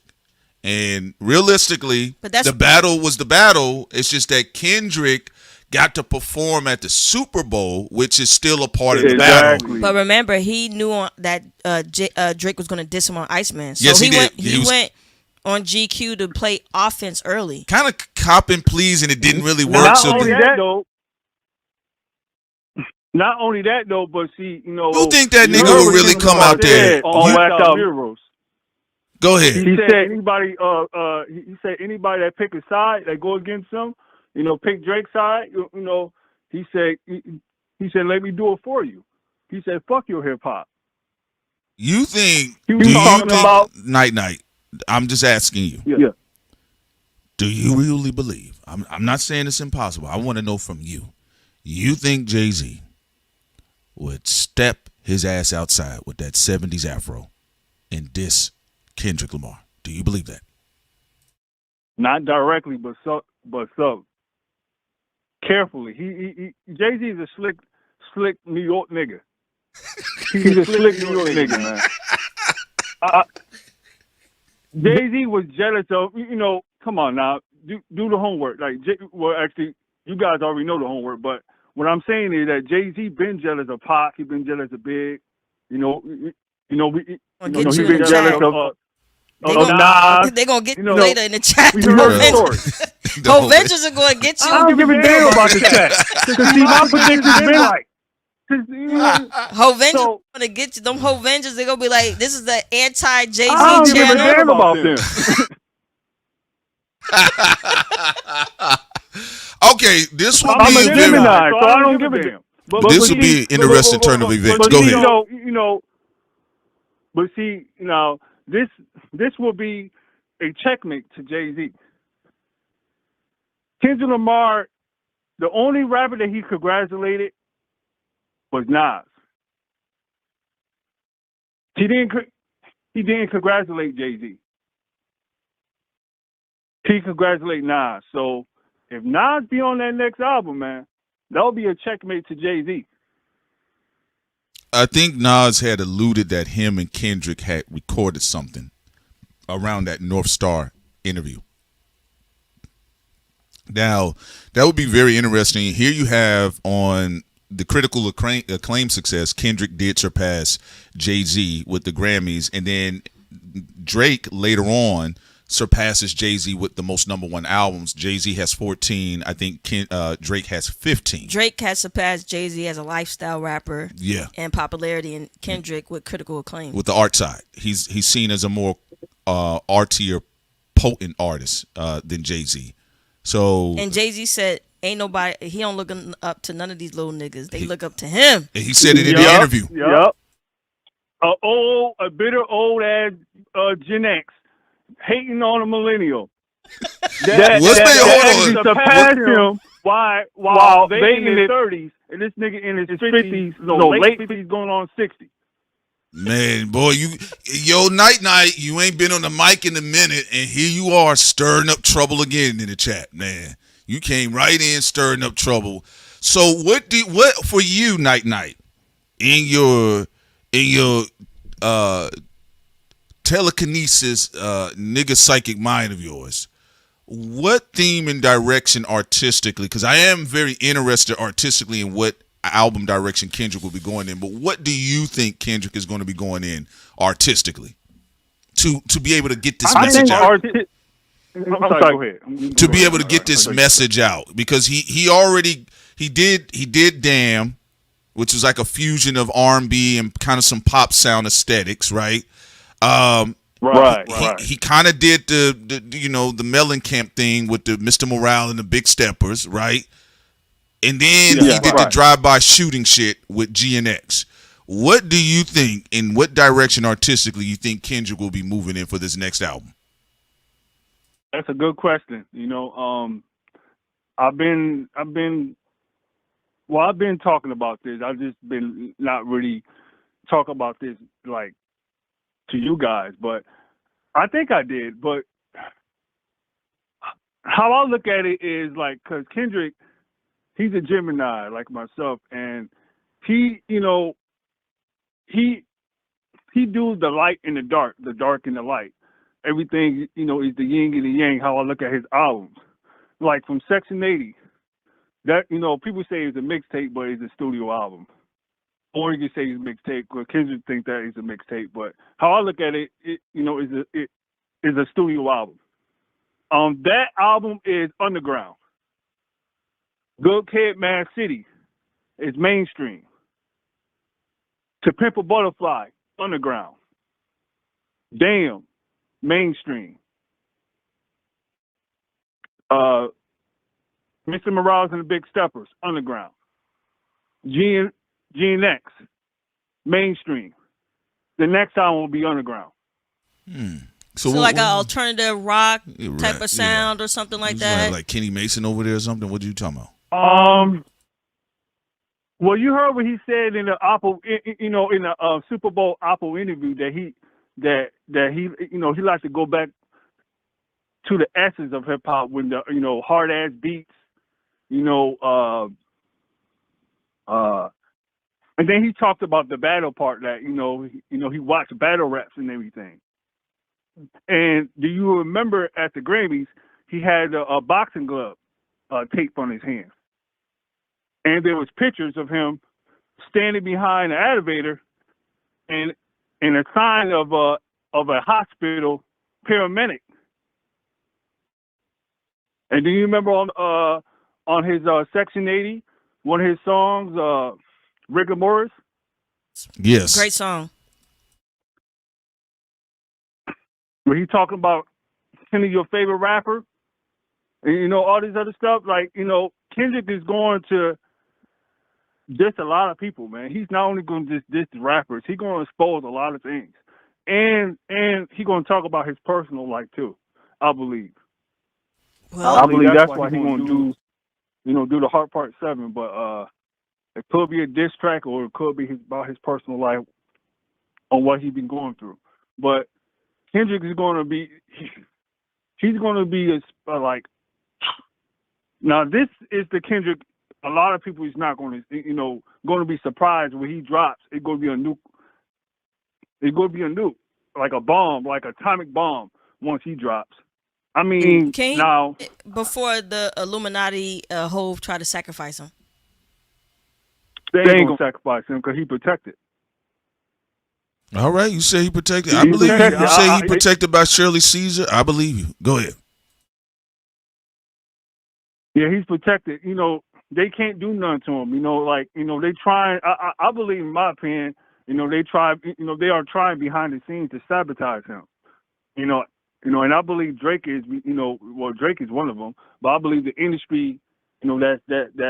You know, the small hats. I believe them. You know, them guys try to. You know, are going to try to sabotage Kendrick. Oh, the small hats already sabotaging Drake. And what about Jay-Z already coming after Drake? Where Drake went against the grain, you know, he's suing them. Yeah. Well, we'll see, man, because it looks like what you're saying is that maybe the small hats will Jay-Z, get 2 for 1. Yeah, it looks like you're saying that Jay-Z seems to be. I mean, I know that GQ interview did not help him culturally. I think it was a bad misstep, and I think him doubling back, actually looking like you sitting off warning shots before a battle. It also shows you there's mixed messaging there. So I thought the interview was a bit weird, and I always wondered when he said, "I don't think battling is needed," when that's one of the reasons why Kendrick was brought to the Super Bowl, because you said he had a monster year. Exactly. Part of the monster year was the battle. So we never got a chance to talk to anybody that was directly tied to them with that. But we've heard people felt funny about that interview that Jay-Z did, and he said battling is not needed. But again, a part of Kendrick's monster year included the battle. You know, and you did bring him to Super Bowl because you said, I went with the guy that had the monster year. So I just thought that was interesting. A lot of people were saying that Jay-Z was instigating. Mm-hmm. And that's why something's going to happen that's going to surprise people. I think a part of the reason why it's difficult for people to get the entire story is because they either pro Kendrick or Drake. But Drake and Kendrick both have a similar problem with Jay-Z, because in 2018 we talked about how Jay-Z kept trying to allegedly set up Drake a lot of times, and Drake is only now 100% getting it, which is why, you know, you see Iceman and him saying F Rock Nation and stuff like that. So we'll see what happens. Yeah. But Night it sound like if that does happen, then that would confirm something we heard 2 years ago, and we're not saying anything as it stands right now, but I don't know. I think Jay-Z's. So I will tell you this: I do feel something's been severed somewhere with Jay-Z, because Jay-Z wants his power back. Jay-Z wants his power back. He wants his crown back. That's what it is. Well, even just I'm just even talking about on the politicking hub. I think something's been severed because we've gotten 2 mixed messages from Jay-Z. The interview with GQ when he had his wicks. That was because he knew he was going to get dissed on Ike Man. He was playing offense by pretending to be about peace, allegedly. Well, I think that's also because I'll say this. I think because Drake did not pick up the phone. That's why you saw him on stage. And I know a lot of people, they feel like Nicki wasn't going to let him. He's like, you about to fall for that con man again? We'll tell you this. She saw Nicki on the phone say, Drake, don't you go over there with that. Yeah, I'm telling you this, guys. When he did the GQ interview, and then remember that interview took place at the beginning of 2025. In between, Drake has not picked up the phone. Folks, Drake removed a tattoo that he had of LeBron James and put that toothpick 2 on his arm. And he also cut J. Cole off. Folks, part of his Iceman campaign, he iced out all of these niggas behind him that was getting on his nerve. So now Jay-Z is... J. Cole's a double agent. Jay-Z done got on stage dissing everybody. But we will see Night, and if that's true, if Kendrick got any words for Jay-Z, or if he's about to have his own last real nigga live type rap where he's breaking down what happened behind the scenes. Because I think if we're going to get anything from Kendrick about what actually happened, we would probably get it in a song. On the cut, on the Right. album cut. You know, the whole album. Now this is my theory. I believe that if Kendrick drops that album, I believe it would be. You know what? I would tell y'all behind the scenes. I'm not going to expose now. You know what my theory is to everybody because people is watching everything. But like I said, I really think Kendrick is. Once he said on Racked Out Mills, fuck everybody. And then you have Top Dog saying that leave. Stand down, leave Dot alone. Right now he's very dangerous. Cause I believe that Dot is watching everybody and he's collecting, he actually writing down names. So anybody that throw a sub at him or try to diss him or talk slick or doing grimy shit, he gonna say their name. I can see He's that. gonna call them out. I can see that. Yeah. Well, we definitely going to see, but that would be a definitely interesting turn of view. That would actually give more background to why Jay-Z is moving the way he is. All right, because right now a lot of people are. Yeah, Jay-Z. Yeah. No, I was just saying right now a lot of people I'm are. sorry. No, you're right. It's just a delay. There are a lot of people right now. They don't understand what Jay-Z is doing. I mean, sure he's responding to the internet, but the GQ interviews, some of them just seem a little off rhythm. So I think something's been severed behind the scenes, but we'll see what takes place night. Any final statements you want to make? Well, okay. There's two. One about Jay-Z. I believe the reason why he's doing those stadium tours, I don't know, he's doing a tour or that stadium tour that he's doing. Yes. I believe that he's doing that because he saw Kendrick Lamar surpassing. He's the biggest, hottest. I think the number one top guy in hip hop. With the most stadium tour numbers, some shit or tour. And I believe that he's trying to top that or do something with it. I don't know about the stadium tour that Jay-Z's doing, but Jay-Z he's moving funny, and I really think that he's coming out because he wants his crown. He's seeing he's seeing Kendrick and he's seeing Drake and all these other millennials, coming out,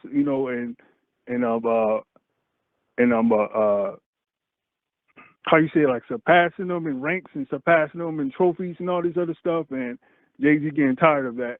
And the second thing for J. Cole is going to get it. I don't give a damn what anybody say. I've been said it from the beginning. J. Cole really thought that he ran away and he thought he was safe. Nah, nigga, you still sneak dissing. You going to get it. Okay, we'll leave it at that. Night, man. That other stuff you say you want to hit us up with, you can do it on the IG, man. You can DM us too, by the way. All right, player? Yeah. All right, man. You take care. Good hearing from Night. All right, Peace, ladies and gentlemen. All right, man. It's all love to everybody that called in, man. We're not taking at least one more. Well, it is getting late. Yeah, because we're supposed to be having another situation at 6. Yes, 6:00 p.m. We got our. It's 6 o'clock. It's 6 o'clock. 6 o'clock p.m. We're gonna be talking about it. Paya, Vato, you won't believe what I heard. Jay-Z and Drake, an interesting situation. You heard what Night said? You heard what Night said? Yee. Also, y'all heard her. I know the whole Avengers are getting mad. Hey, man, don't get mad at us. That's Night's opinion. You can't get mad at me. I'm you. You're me. We're one. Look, guys, it seemed like Jay-Z been hunting Drake since he said no to Tidal. Allegedly. Fucking nigga. Fuck you, me. You going with Apple. And yes, Jay-Z does have shooters. Allegedly. Allegedly. I'm talking about what Ye said, not what I'm saying. He said that too. Ye was on stage. I thought you was just going to leave, but you didn't say Ye though. I was working my way up to that. I got to cut the black woman off. I got to put some order here. Ye was on stage. Don't shoot me. Don't kill me. He said, Jay-Z, don't send your shooters after me. And then Jay-Z going to do his freestyle. Yeah. And I'll. Want me to get under skin and twist the knife? You know what? You right about that saying. Jay-Z, what you meant by skinning Ye? What were you talking about with that? These niggas are dumb. Nigga, I get under skin, twisted sideways, Leave a nigga sitting sideways on his back. Lower him in the grave ditch like a bitch. All right, y'all. Look, I'm going to tell you something real quick. I mean, listen. Ooh, man. Jay-Z. The move. You heard, so Strategy King said that Ye has upgraded. He said Ye's wife is a real gangster. No, she is. And they got allegedly. And they got the Aussies cartels allegedly with them. Y'all know when he was talking. Strategy King said, "You better back up off my boy." Now I will say this, Prince. We got Dre 7 who riding all the way with Drake. Yes. He OVO. He's saying no one gonna put a hand on my boy. Yeah, he is. You got Night riding all the way with Kendrick Lamar. He's saying no one is gonna put a hand on my boy. That's my guy. Right? You had Jordan, Hove Vengers. He said ain't nobody gonna be touching the cloth of Hove. And that Drake, Nicki, Wayne, all of them better bow the fuck down before they get clapped up, okay? That's what Jordan said, all right? Yeah. And who's 216? Who's 216 calling? Who's 216? I might accept one more. All right. We'll see. But if Night said, if it is true that, because I thought the conversation in the GQ interview, I felt it slighted Kendrick's victory. That's my honest opinion about it. All right. I felt it slighted everything that Kendrick did that year. And you said we don't need it. And I was like, hey, did you need it for the Super Bowl? Like, because, I mean, you could have booked back Bad Bunny earlier. You know what I mean? So it'll be interesting. But if that happens, then that would confirm something that Sin and I heard 2 years ago. We didn't say it because we know industry niggas lie on the microphones. So we just said we'll wait to see what's going on here. We only need one more person to call in and rep for J. Cole. Oh, my bad. It says, laugh my ass off, me trying to act normal at work when Prince screamed through my headphones. So what do you think about it? We already got Strategy King. Yeah, go ahead, Sin. I'm sorry. Go ahead. Strategy King said, don't touch Ye. We had a Barb call in, don't fuck with Nicki. Yes. We had Jordan Hovenger said, don't touch Jay. Yes. We had Dre Dear 7 saying no one's going to touch Drake. Has anyone called in to give that same type of energy for Cole? No, Sin. Why did you ask that? No, because I'm just saying. Stop being a troll. No, I love Cole's music, Sin is diabolical. I love the fall off, but I'm saying so far we haven't had anyone call in to give the same energy for Cole. He don't have that energy with his guys because he don't have that energy. Anybody gonna call with that type of spiciness to defend J. Cole? Yeah. Are we only gonna have defenders of Drake, Kendrick, Jay, Nicki, and Kanye, known as Jay now? I'm still trying to figure. I'm like, man, what is Jay wearing though? You know, I know people that get the jokes about the afro. I don't really care about it, but I just. Privet said the Colites are at work or Starbucks. That is true. They do have jobs and they do have careers. But what did y'all think? What did y'all make of Jay-Z's fashion though? He just looked like a West Coast killer. Yeah, cause he do look like one of them black niggas that was in Colors or something. Doing Easy E, like he's talking about he about to start pop locking. He about to get pop his locking hitters. to the beat.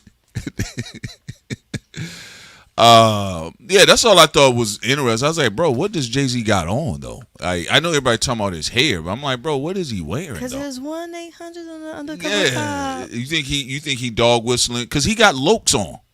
Look at the shades he got on. You know what? We got to play that animation with Hov real quick. Where he said, fuck with him, end up with the black ops. You got to send it to me. They say Jay-Z got black water contracts allegedly. Yeah. Am I wrong or y'all like, do you think Jay-Z had a bulletproof vest on under that shit? You think he did? Yeah, because it was all bulky on him. I'm like, because I know there was times where Kanye was wearing bulletproof shit. All right, I'm gonna let this person. I'm gonna let this person speak. This will be the last caller here. All right, caller, you're now live. What's up with you? Calling from the 216. What's your name? Yeah. Hey, I got something for J. Cole. I got something to say for J. Cole or whatever. I think Jay's gonna hire Freddie Gibbs and take all them niggas out. You think Freddie Gibbs is on Hov's side? Wait a minute, is this Petty Gibbs? Yeah, I think he is.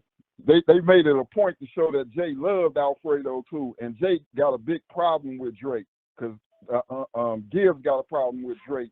He took the bunny cover.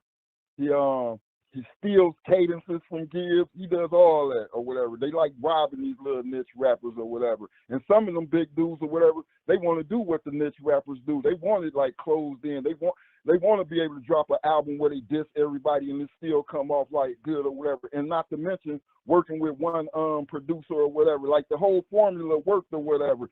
Jay ain't letting that pass. And he got the same ops as Gibbs or whatever. I think he's gonna weaponize Gibbs. You think he about to send Gibbs out there? You think he gonna send Freddie Gibbs out there?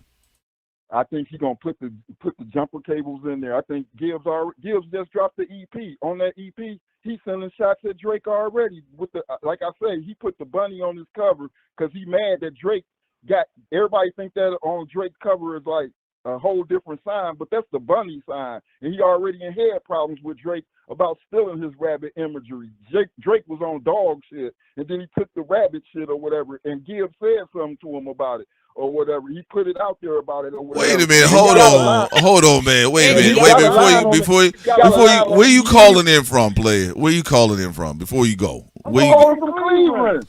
Ohio. Okay. Who is this? Is this Petty Gibbs? Is this Petty Gibbs? But look, on the EP. Listen, go ahead, I'm listening. Go ahead. For Rabbit, and he also got a song called Rabbit Mode on there. Like he's directly going while Drake is like got this energy out there or whatever, and he's got a line in there where he says, "This is motion picture theater rap. Niggas bit the flow and I gotta steal it back." That's all I'm gonna tell y'all. You know. Okay. All right. Well, Gibbs do have a built-in fan base. Gibbs right now, a lot of his connect is in the West Coast because he moved from Gary and he been in Cali for a moment now. But he One question I do have to ask before we let you go: how many assassins do you think Jay-Z has? I think he only need one. Only need one. You said he need is Gibbs. All he need is Freddie. All he need is one. And so again, I say this again. Don't miss the fact that Kanye went and tried to hire Freddie Gibbs before too or whatever. He just fumbled it. Hey, wait. Before we let you go, that is true. That is true. I remember that. Before we let you go, what happened behind the scenes between Ye and Freddie with the whole fumbling? I'm Freddie Gibbs. Freddie Gibbs. You ain't never see that thing. Freddie dropped that thing on the verse on Back to Me or whatever, and Kanye had a whole hissy fit because everybody was calling it like the hottest verse on Vultures, or they were saying it was like that or whatever. Gibbs thought he would have appreciated it. Kanye actually got mad at Gibbs. Oh, I remember that. I remember that. No, I remember that. It was the same thing that Kanye got mad. He got tight about Nicki on Monster about because Gibbs did steal the show on Donda with that verse. Amber Rose is actually what saved Nicki Minaj Monster verse because Ye had the same type of fit. So he did the same thing with Gibbs. Yeah. Oh, because that verse was trending by itself. So it wasn't on the album. Well, Kanye had a bunch of cuts. He ended up putting Back to Me on the album. He did put that one verse, but him and Gibbs had a whole line of stuff or whatever. Like he had people there that was working on the album. He was using Gibbs more than all of them. But when that fell out, he didn't use none of Gibbs stuff. So Gibbs took his stuff and made his own album. It is interesting with Gibbs because he can pin well for others. Because I remember actually when I was listening to Gibbs off the mixtape, and then he signed to CTE with Jeezy. I didn't think that would have been a good fit anyway, because Jeezy got dope beats, a lot of dope producers be there, but nobody wanted to hear Gibbs rapping the way he did over those type of mechanical beats. Then he went back to his soul production, and he got with Alchemist, and he got with some other stuff as well. But that'll be interesting because I do know Gibbs has been online, and Gibbs got a dark, sarcastic sense of humor. So sometimes the nigga I can't. Yeah, and I can't. I just sometimes. They know how to work these Geminis. They know how to work them Geminis. I'll say this. He's saying Geminis are.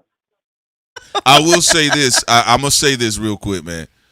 Gibbs has joked about Drake online, but I can't tell if he's just having dark humor like he normally do. Because sometimes we'll joke They will joke and they'll think we hate somebody. The latest EP, you're gonna feel it. You're gonna see it or whatever. That's why it's out at the same time as Drake's thing or whatever. Because that was the last straw. Like he know Drake feel like he's so big that nobody's gonna believe like he takes an aesthetic from Gibbs or whatever, and Drake flunks that or whatever. But like you said, Gibbs got a core base. We know where Gibbs stuff be going or whatever. So his core base be knowing like he ain't tripping or whatever. Drake, and I ain't mad at Drake because Gibbs is dope. But yeah. Because Gibbs bass, just to say this, Gibbs bass walked down the whole Benny the Butcher shit. Like they just walked over because we done with Benny. How do you feel about Benny the Butcher jumping your boy? About him, exactly what he said. You can tell a man by the enemies he have or whatever. You got to bring every nigga in Buffalo down there to jump me or whatever. Okay. Gibbs completed that cycle. He went on stage and did his thing. He ain't get on there. He ain't cry about niggas. No, he went on stage with the swollen eye. Act like he ran from him or nothing. He got jumped. He not acting like how Fabulous did it, you know. If Jay-Z had to choose between Benny or Freddie, who you think he would pick? Right now, between who? If Jay-Z had to choose between Freddie or Benny, who you think he gonna choose? Man, he going with Freddie all the way. He already in the middle of that battle. He already sent his love to Alchemist and said he loved that Alfredo too. Alfredo too represented a man coming out and just watching his enemies while doing his thing or whatever. He loved Alfredo too. Yeah, Gibbs, man, it's crazy. Gibbs has a more active fan base than people give him credit for. All right. This would be interesting. My man Gibbs is on the speaking of hip hop, Gibbs is on the last Rabbit tour right now, and that's worldwide right now. While people think he ain't got that juice, man, Gibbs is dropping EPs. He's doing concerts. He's working. He is actively hip hop right now. While all these dudes is on podcasts talking and doing that, man, Gibbs is putting in that work. You are right. He's still one of the few rappers actually just making money off his music. And I actually think the nigga is funny. But that's why I said when he online joking, I don't know if there's anything real or not because the fan bases be under his chat. They be in his comment section and then he be getting smart with them. I'm like, so I don't know. But the only thing I can say is that like when we joke, people assume like y'all hate Jay-Z, y'all hate Drake, or y'all hate Kendrick, y'all hate Cole, y'all hate Lauryn Hill, y'all hate Rhapsody or whatever. So, but I do know he has a sense of humor, dark sense of humor. So, so you saying that the rabbit shit is real? The rabbit shit is real, is what you're saying? Yeah, Gibbs has admitted that he comes off of 50 Cent's branch. He literally said 50 Cent is what inspired him to rap. So you know that kind of humor, he don't let it get pigeonholed. Like you don't know if he really personal with it or what like that. It's just like fun trolling or whatever. But he comes off that 50 Cent branch. I get what you say. That is true. No, he does come off of that, man. So, all right. Well, I'm gonna look forward to seeing if you say I'll check out the EP and then I'll throw a review. Yeah, that's all you gotta do is check out the EP. We'll check it out. We'll check it out, man. Shouts to the Cleveland folks, man. All right, y'all take care. One love to Thought Crimes, you know what I'm saying? I'm a Thought Crime senior citizen, so shout out to Think Tank and all that. Love all y'all. All right, bro. Appreciate it. Appreciate it. That's Petty Gibbs, man. I said this Petty Gibbs, man. All right. We'll see. So, but you heard what Petty said. He said that Jay-Z got like a magical control over Gemini. That's what. Oh yeah. Well, you know what he might be attacking though. We're not gonna talk about it on the air, said. But come on, telekinesis. Oh, we gotta let's. That's aerial smoke. He want to call back. All right. Let him call back for one more thing. All right. Let's see. All right, we're gonna see one more time, and then that will be it after aerial. Okay, let me see if I can get this going here. But anyway, if he is doing that, I know why he keeps activating them. Then, if that is true, what Jay is doing with the Geminis, all right. But has Geminis and people with Mars and Cancer? Yeah. All right, let me see something here. Hold on, folk. Hold on, bro. Hold on. All right. You got it? Yeah, hold on here. All right, let's see. I'm calling you right back. Okay, there he is. Save it for Patreon. Yeah, because I'm gonna save our energy for Patreon. All right, Ariel, man, you slid back in. What happened, bro? Oh yeah, no. Hey, just one last thing. As a Sagittarius, Jay-Z about to do some devious fuck shit. Like he's about to get really grimy because I remember when you mentioned that he was irritated during the interview. He was. Yes, he was. That's why he put his hand like this. Yeah. Keep himself calm. Yeah, the fact that he even had to address that shit. So yeah, like it's as he's in the cause similar to Gemini, like there are different flow states that Sagittarius can be in. I like to refer to us as laid back crash outs. And go ahead. So yeah, no, he tried to do the little finger shit, and behind the scenes fuckery, and that's not. I didn't sit more than enough niggas after you, and they still didn't get the job done. So now I'm gonna have to step in, and yeah, I think it's gonna be a whole lot of bullshit that's coming with Jay-Z because he has a lot. He has his own power vacuum, as does Drake. All alleged, by the way. But yeah, it's about to be devious. Jay-Z is definitely upset that he had to come outside. Now people's like, he's been playing the roots. We're not talking about the picnic. We talk about him focusing on the certain targets he did. He's mad that Nicki over there with the Trump administration, tired of Drake. So he thought. I think Jay-Z thought all of this would have already been wrapped up already. No, and think about this real quick. I want y'all to just think about it. He did this before the stadium. Like, he really didn't even try to sit on the energy until the stadium, where there would be a larger audience, which it would have been a bigger conversation, which could work in leveraging his way.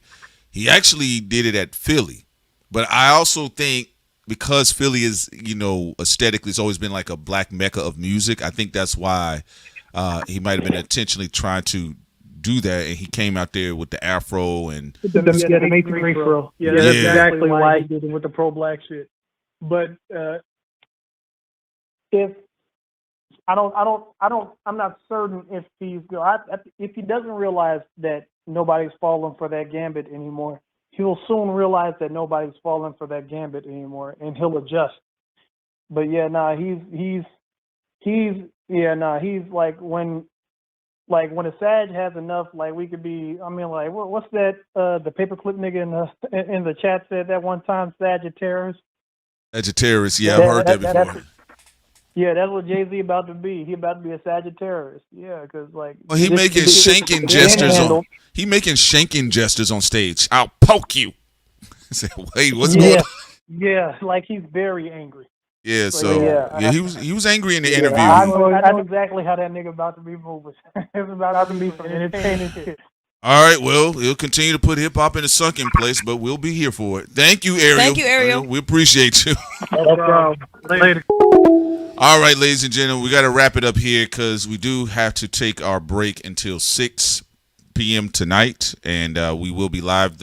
You look for the thumbnail of this will be the stream for the thumbnail that'll be up. Once you click on it, you just link yourself over there, grab your seat, and we'll be live tonight. Also, remember with Stack, what he said also on third verse with Justin when he talked about the game staying loyal all the way through and through. Yes. With Drake, where a lot of other people didn't.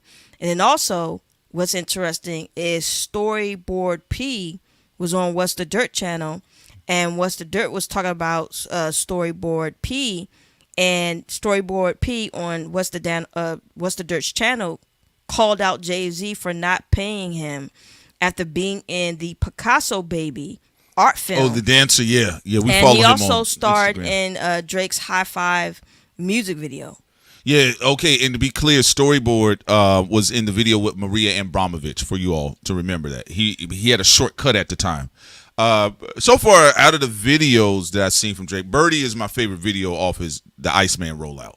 But I think what Storyboard does is he's a very talented dancer, so we'll see where this goes. I do think if Jay-Z does, I do feel also Game is going to pop outside as well. Well, that's what I think brought it up with this information. Then also, it's really interesting with what's going on with P because of what he's saying. He didn't get paid for Picasso Baby and all that Drake other is stuff. Sitting. It looked like everything's intentional. That's why Jay-Z got on that damn stage angry with the fro. All right. Yeah. So the guy was tied to. If you guys go back to Picasso Baby, storyboard is in the video dancing right there next to Jay-Z, and he said he didn't get paid. I'm sure Maria Abramovich got paid. I'm sure. Well, Maria had issues with Jay-Z too. Later on. I think not that much later on too. I don't know, maybe like a year later. Oh yeah, I think there was an agreement that they were supposed to trade off on projects with each other. Something. And then they said, I think she said Jay-Z did not come through. So you can't be playing with them witches. Maybe something happened. They take your hair lock and start, doing something with it. But any last things you have to say before we close out? Nope, love, we're done here today. If you guys are in the Crenshaw community, I believe the voting is taking place today concerning Billy and Godson, so y'all can get out there. Shouts out to you all LA natives. Shouts out to we got our international listeners. We got people in China and Japan listening to us as well. And shouts out to our day ones too, by the way. That's it. Yes, absolutely. That's it, P. Anything else? Nothing. We're good. We'll see where this goes. We'll go further into it, and we'll play some of the Storyboard P dance recital moves from the video that he was in with Jay-Z. Picasso Baby. Boom, boom. Picasso Baby. Well, it look like Jay-Z's out of his Picasso era, right? It looks like he's out of his Basquiat era too. We in Eazy-E. That I still don't think we quite all the way cracked the code of what the outfit really means. We'll see. All right. It means a lot of things. We're gonna talk about that tonight. Colors. I got shooters, hitters. Colors. I am a maniac walking. Da da da da da da. Actually, I think the original song by Ice-T has one of the hardest beats in hip hop. But I'll leave it at that. That's a dope ass song from Ice-T. All right. All right, ladies and gentlemen, we're going to bounce up out of here, drop out of here like a roller coaster. Hit us up again 6 p.m. today on our Patreon, folks. And bring your pizza, food, french fries, whatever it is that you're eating. Everybody in West Africa, East Africa, South, Central, North that listen to us, we love you. Same thing in Europe, same thing in Asia, same thing in South America, Central America, of course, where we're from, the United States of America. Shout out to everybody also in North America, which is us, and also Canada. And everybody out there in the islands and anyone I'm forgetting, we appreciate all of you, including the scientists in Antarctica. We got Argentina. I said South and Central. But you got to say Argentina specifically. All right, good job, Sam. No Peter Thiel. All right, you did a great job today, baby. All right, you guys did a fantastic job. We are out. We'll see you at 6 today on the Patreon. Peace, you all. Peace.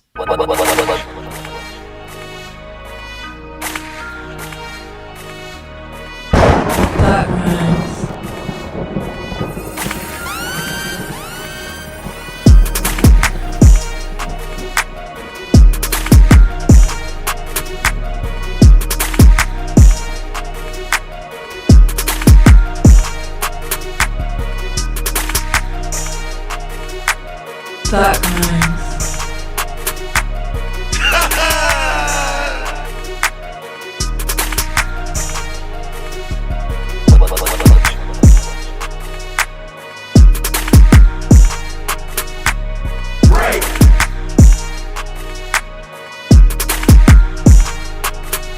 Sensational. That CRIMEZ.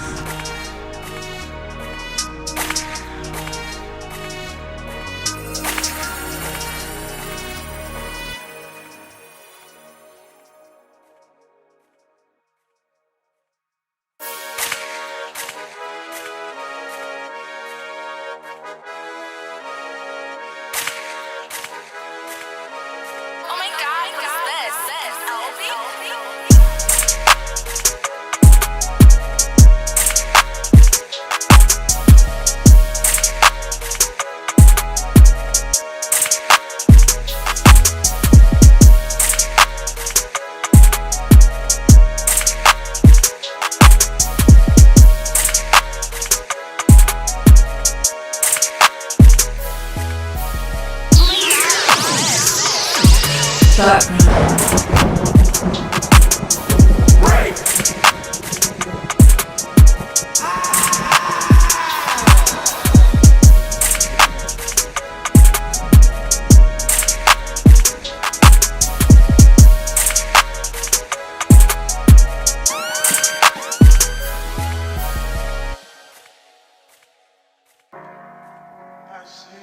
Thought crimes.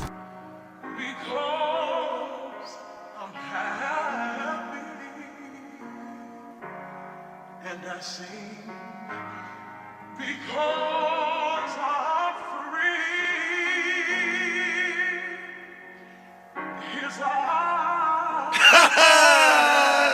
on the sparrow. Sensational. Thought crimes.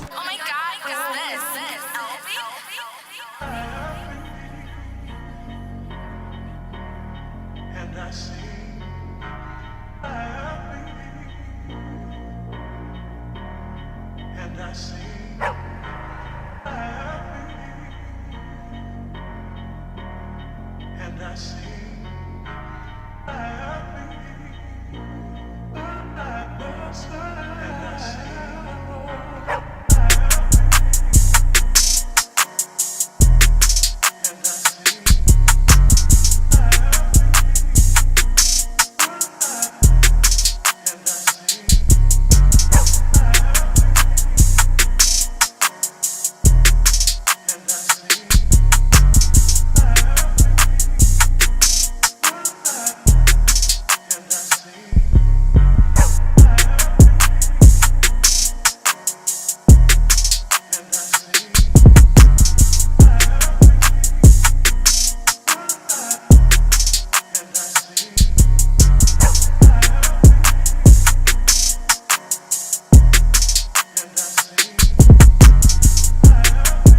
Thought crimes.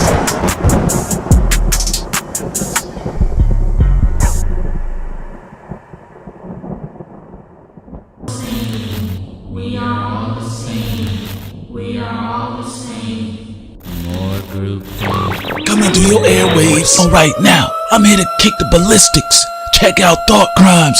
Are you following me? Coming through your airwaves. Coming through your airways. You ain't gonna get me with that one.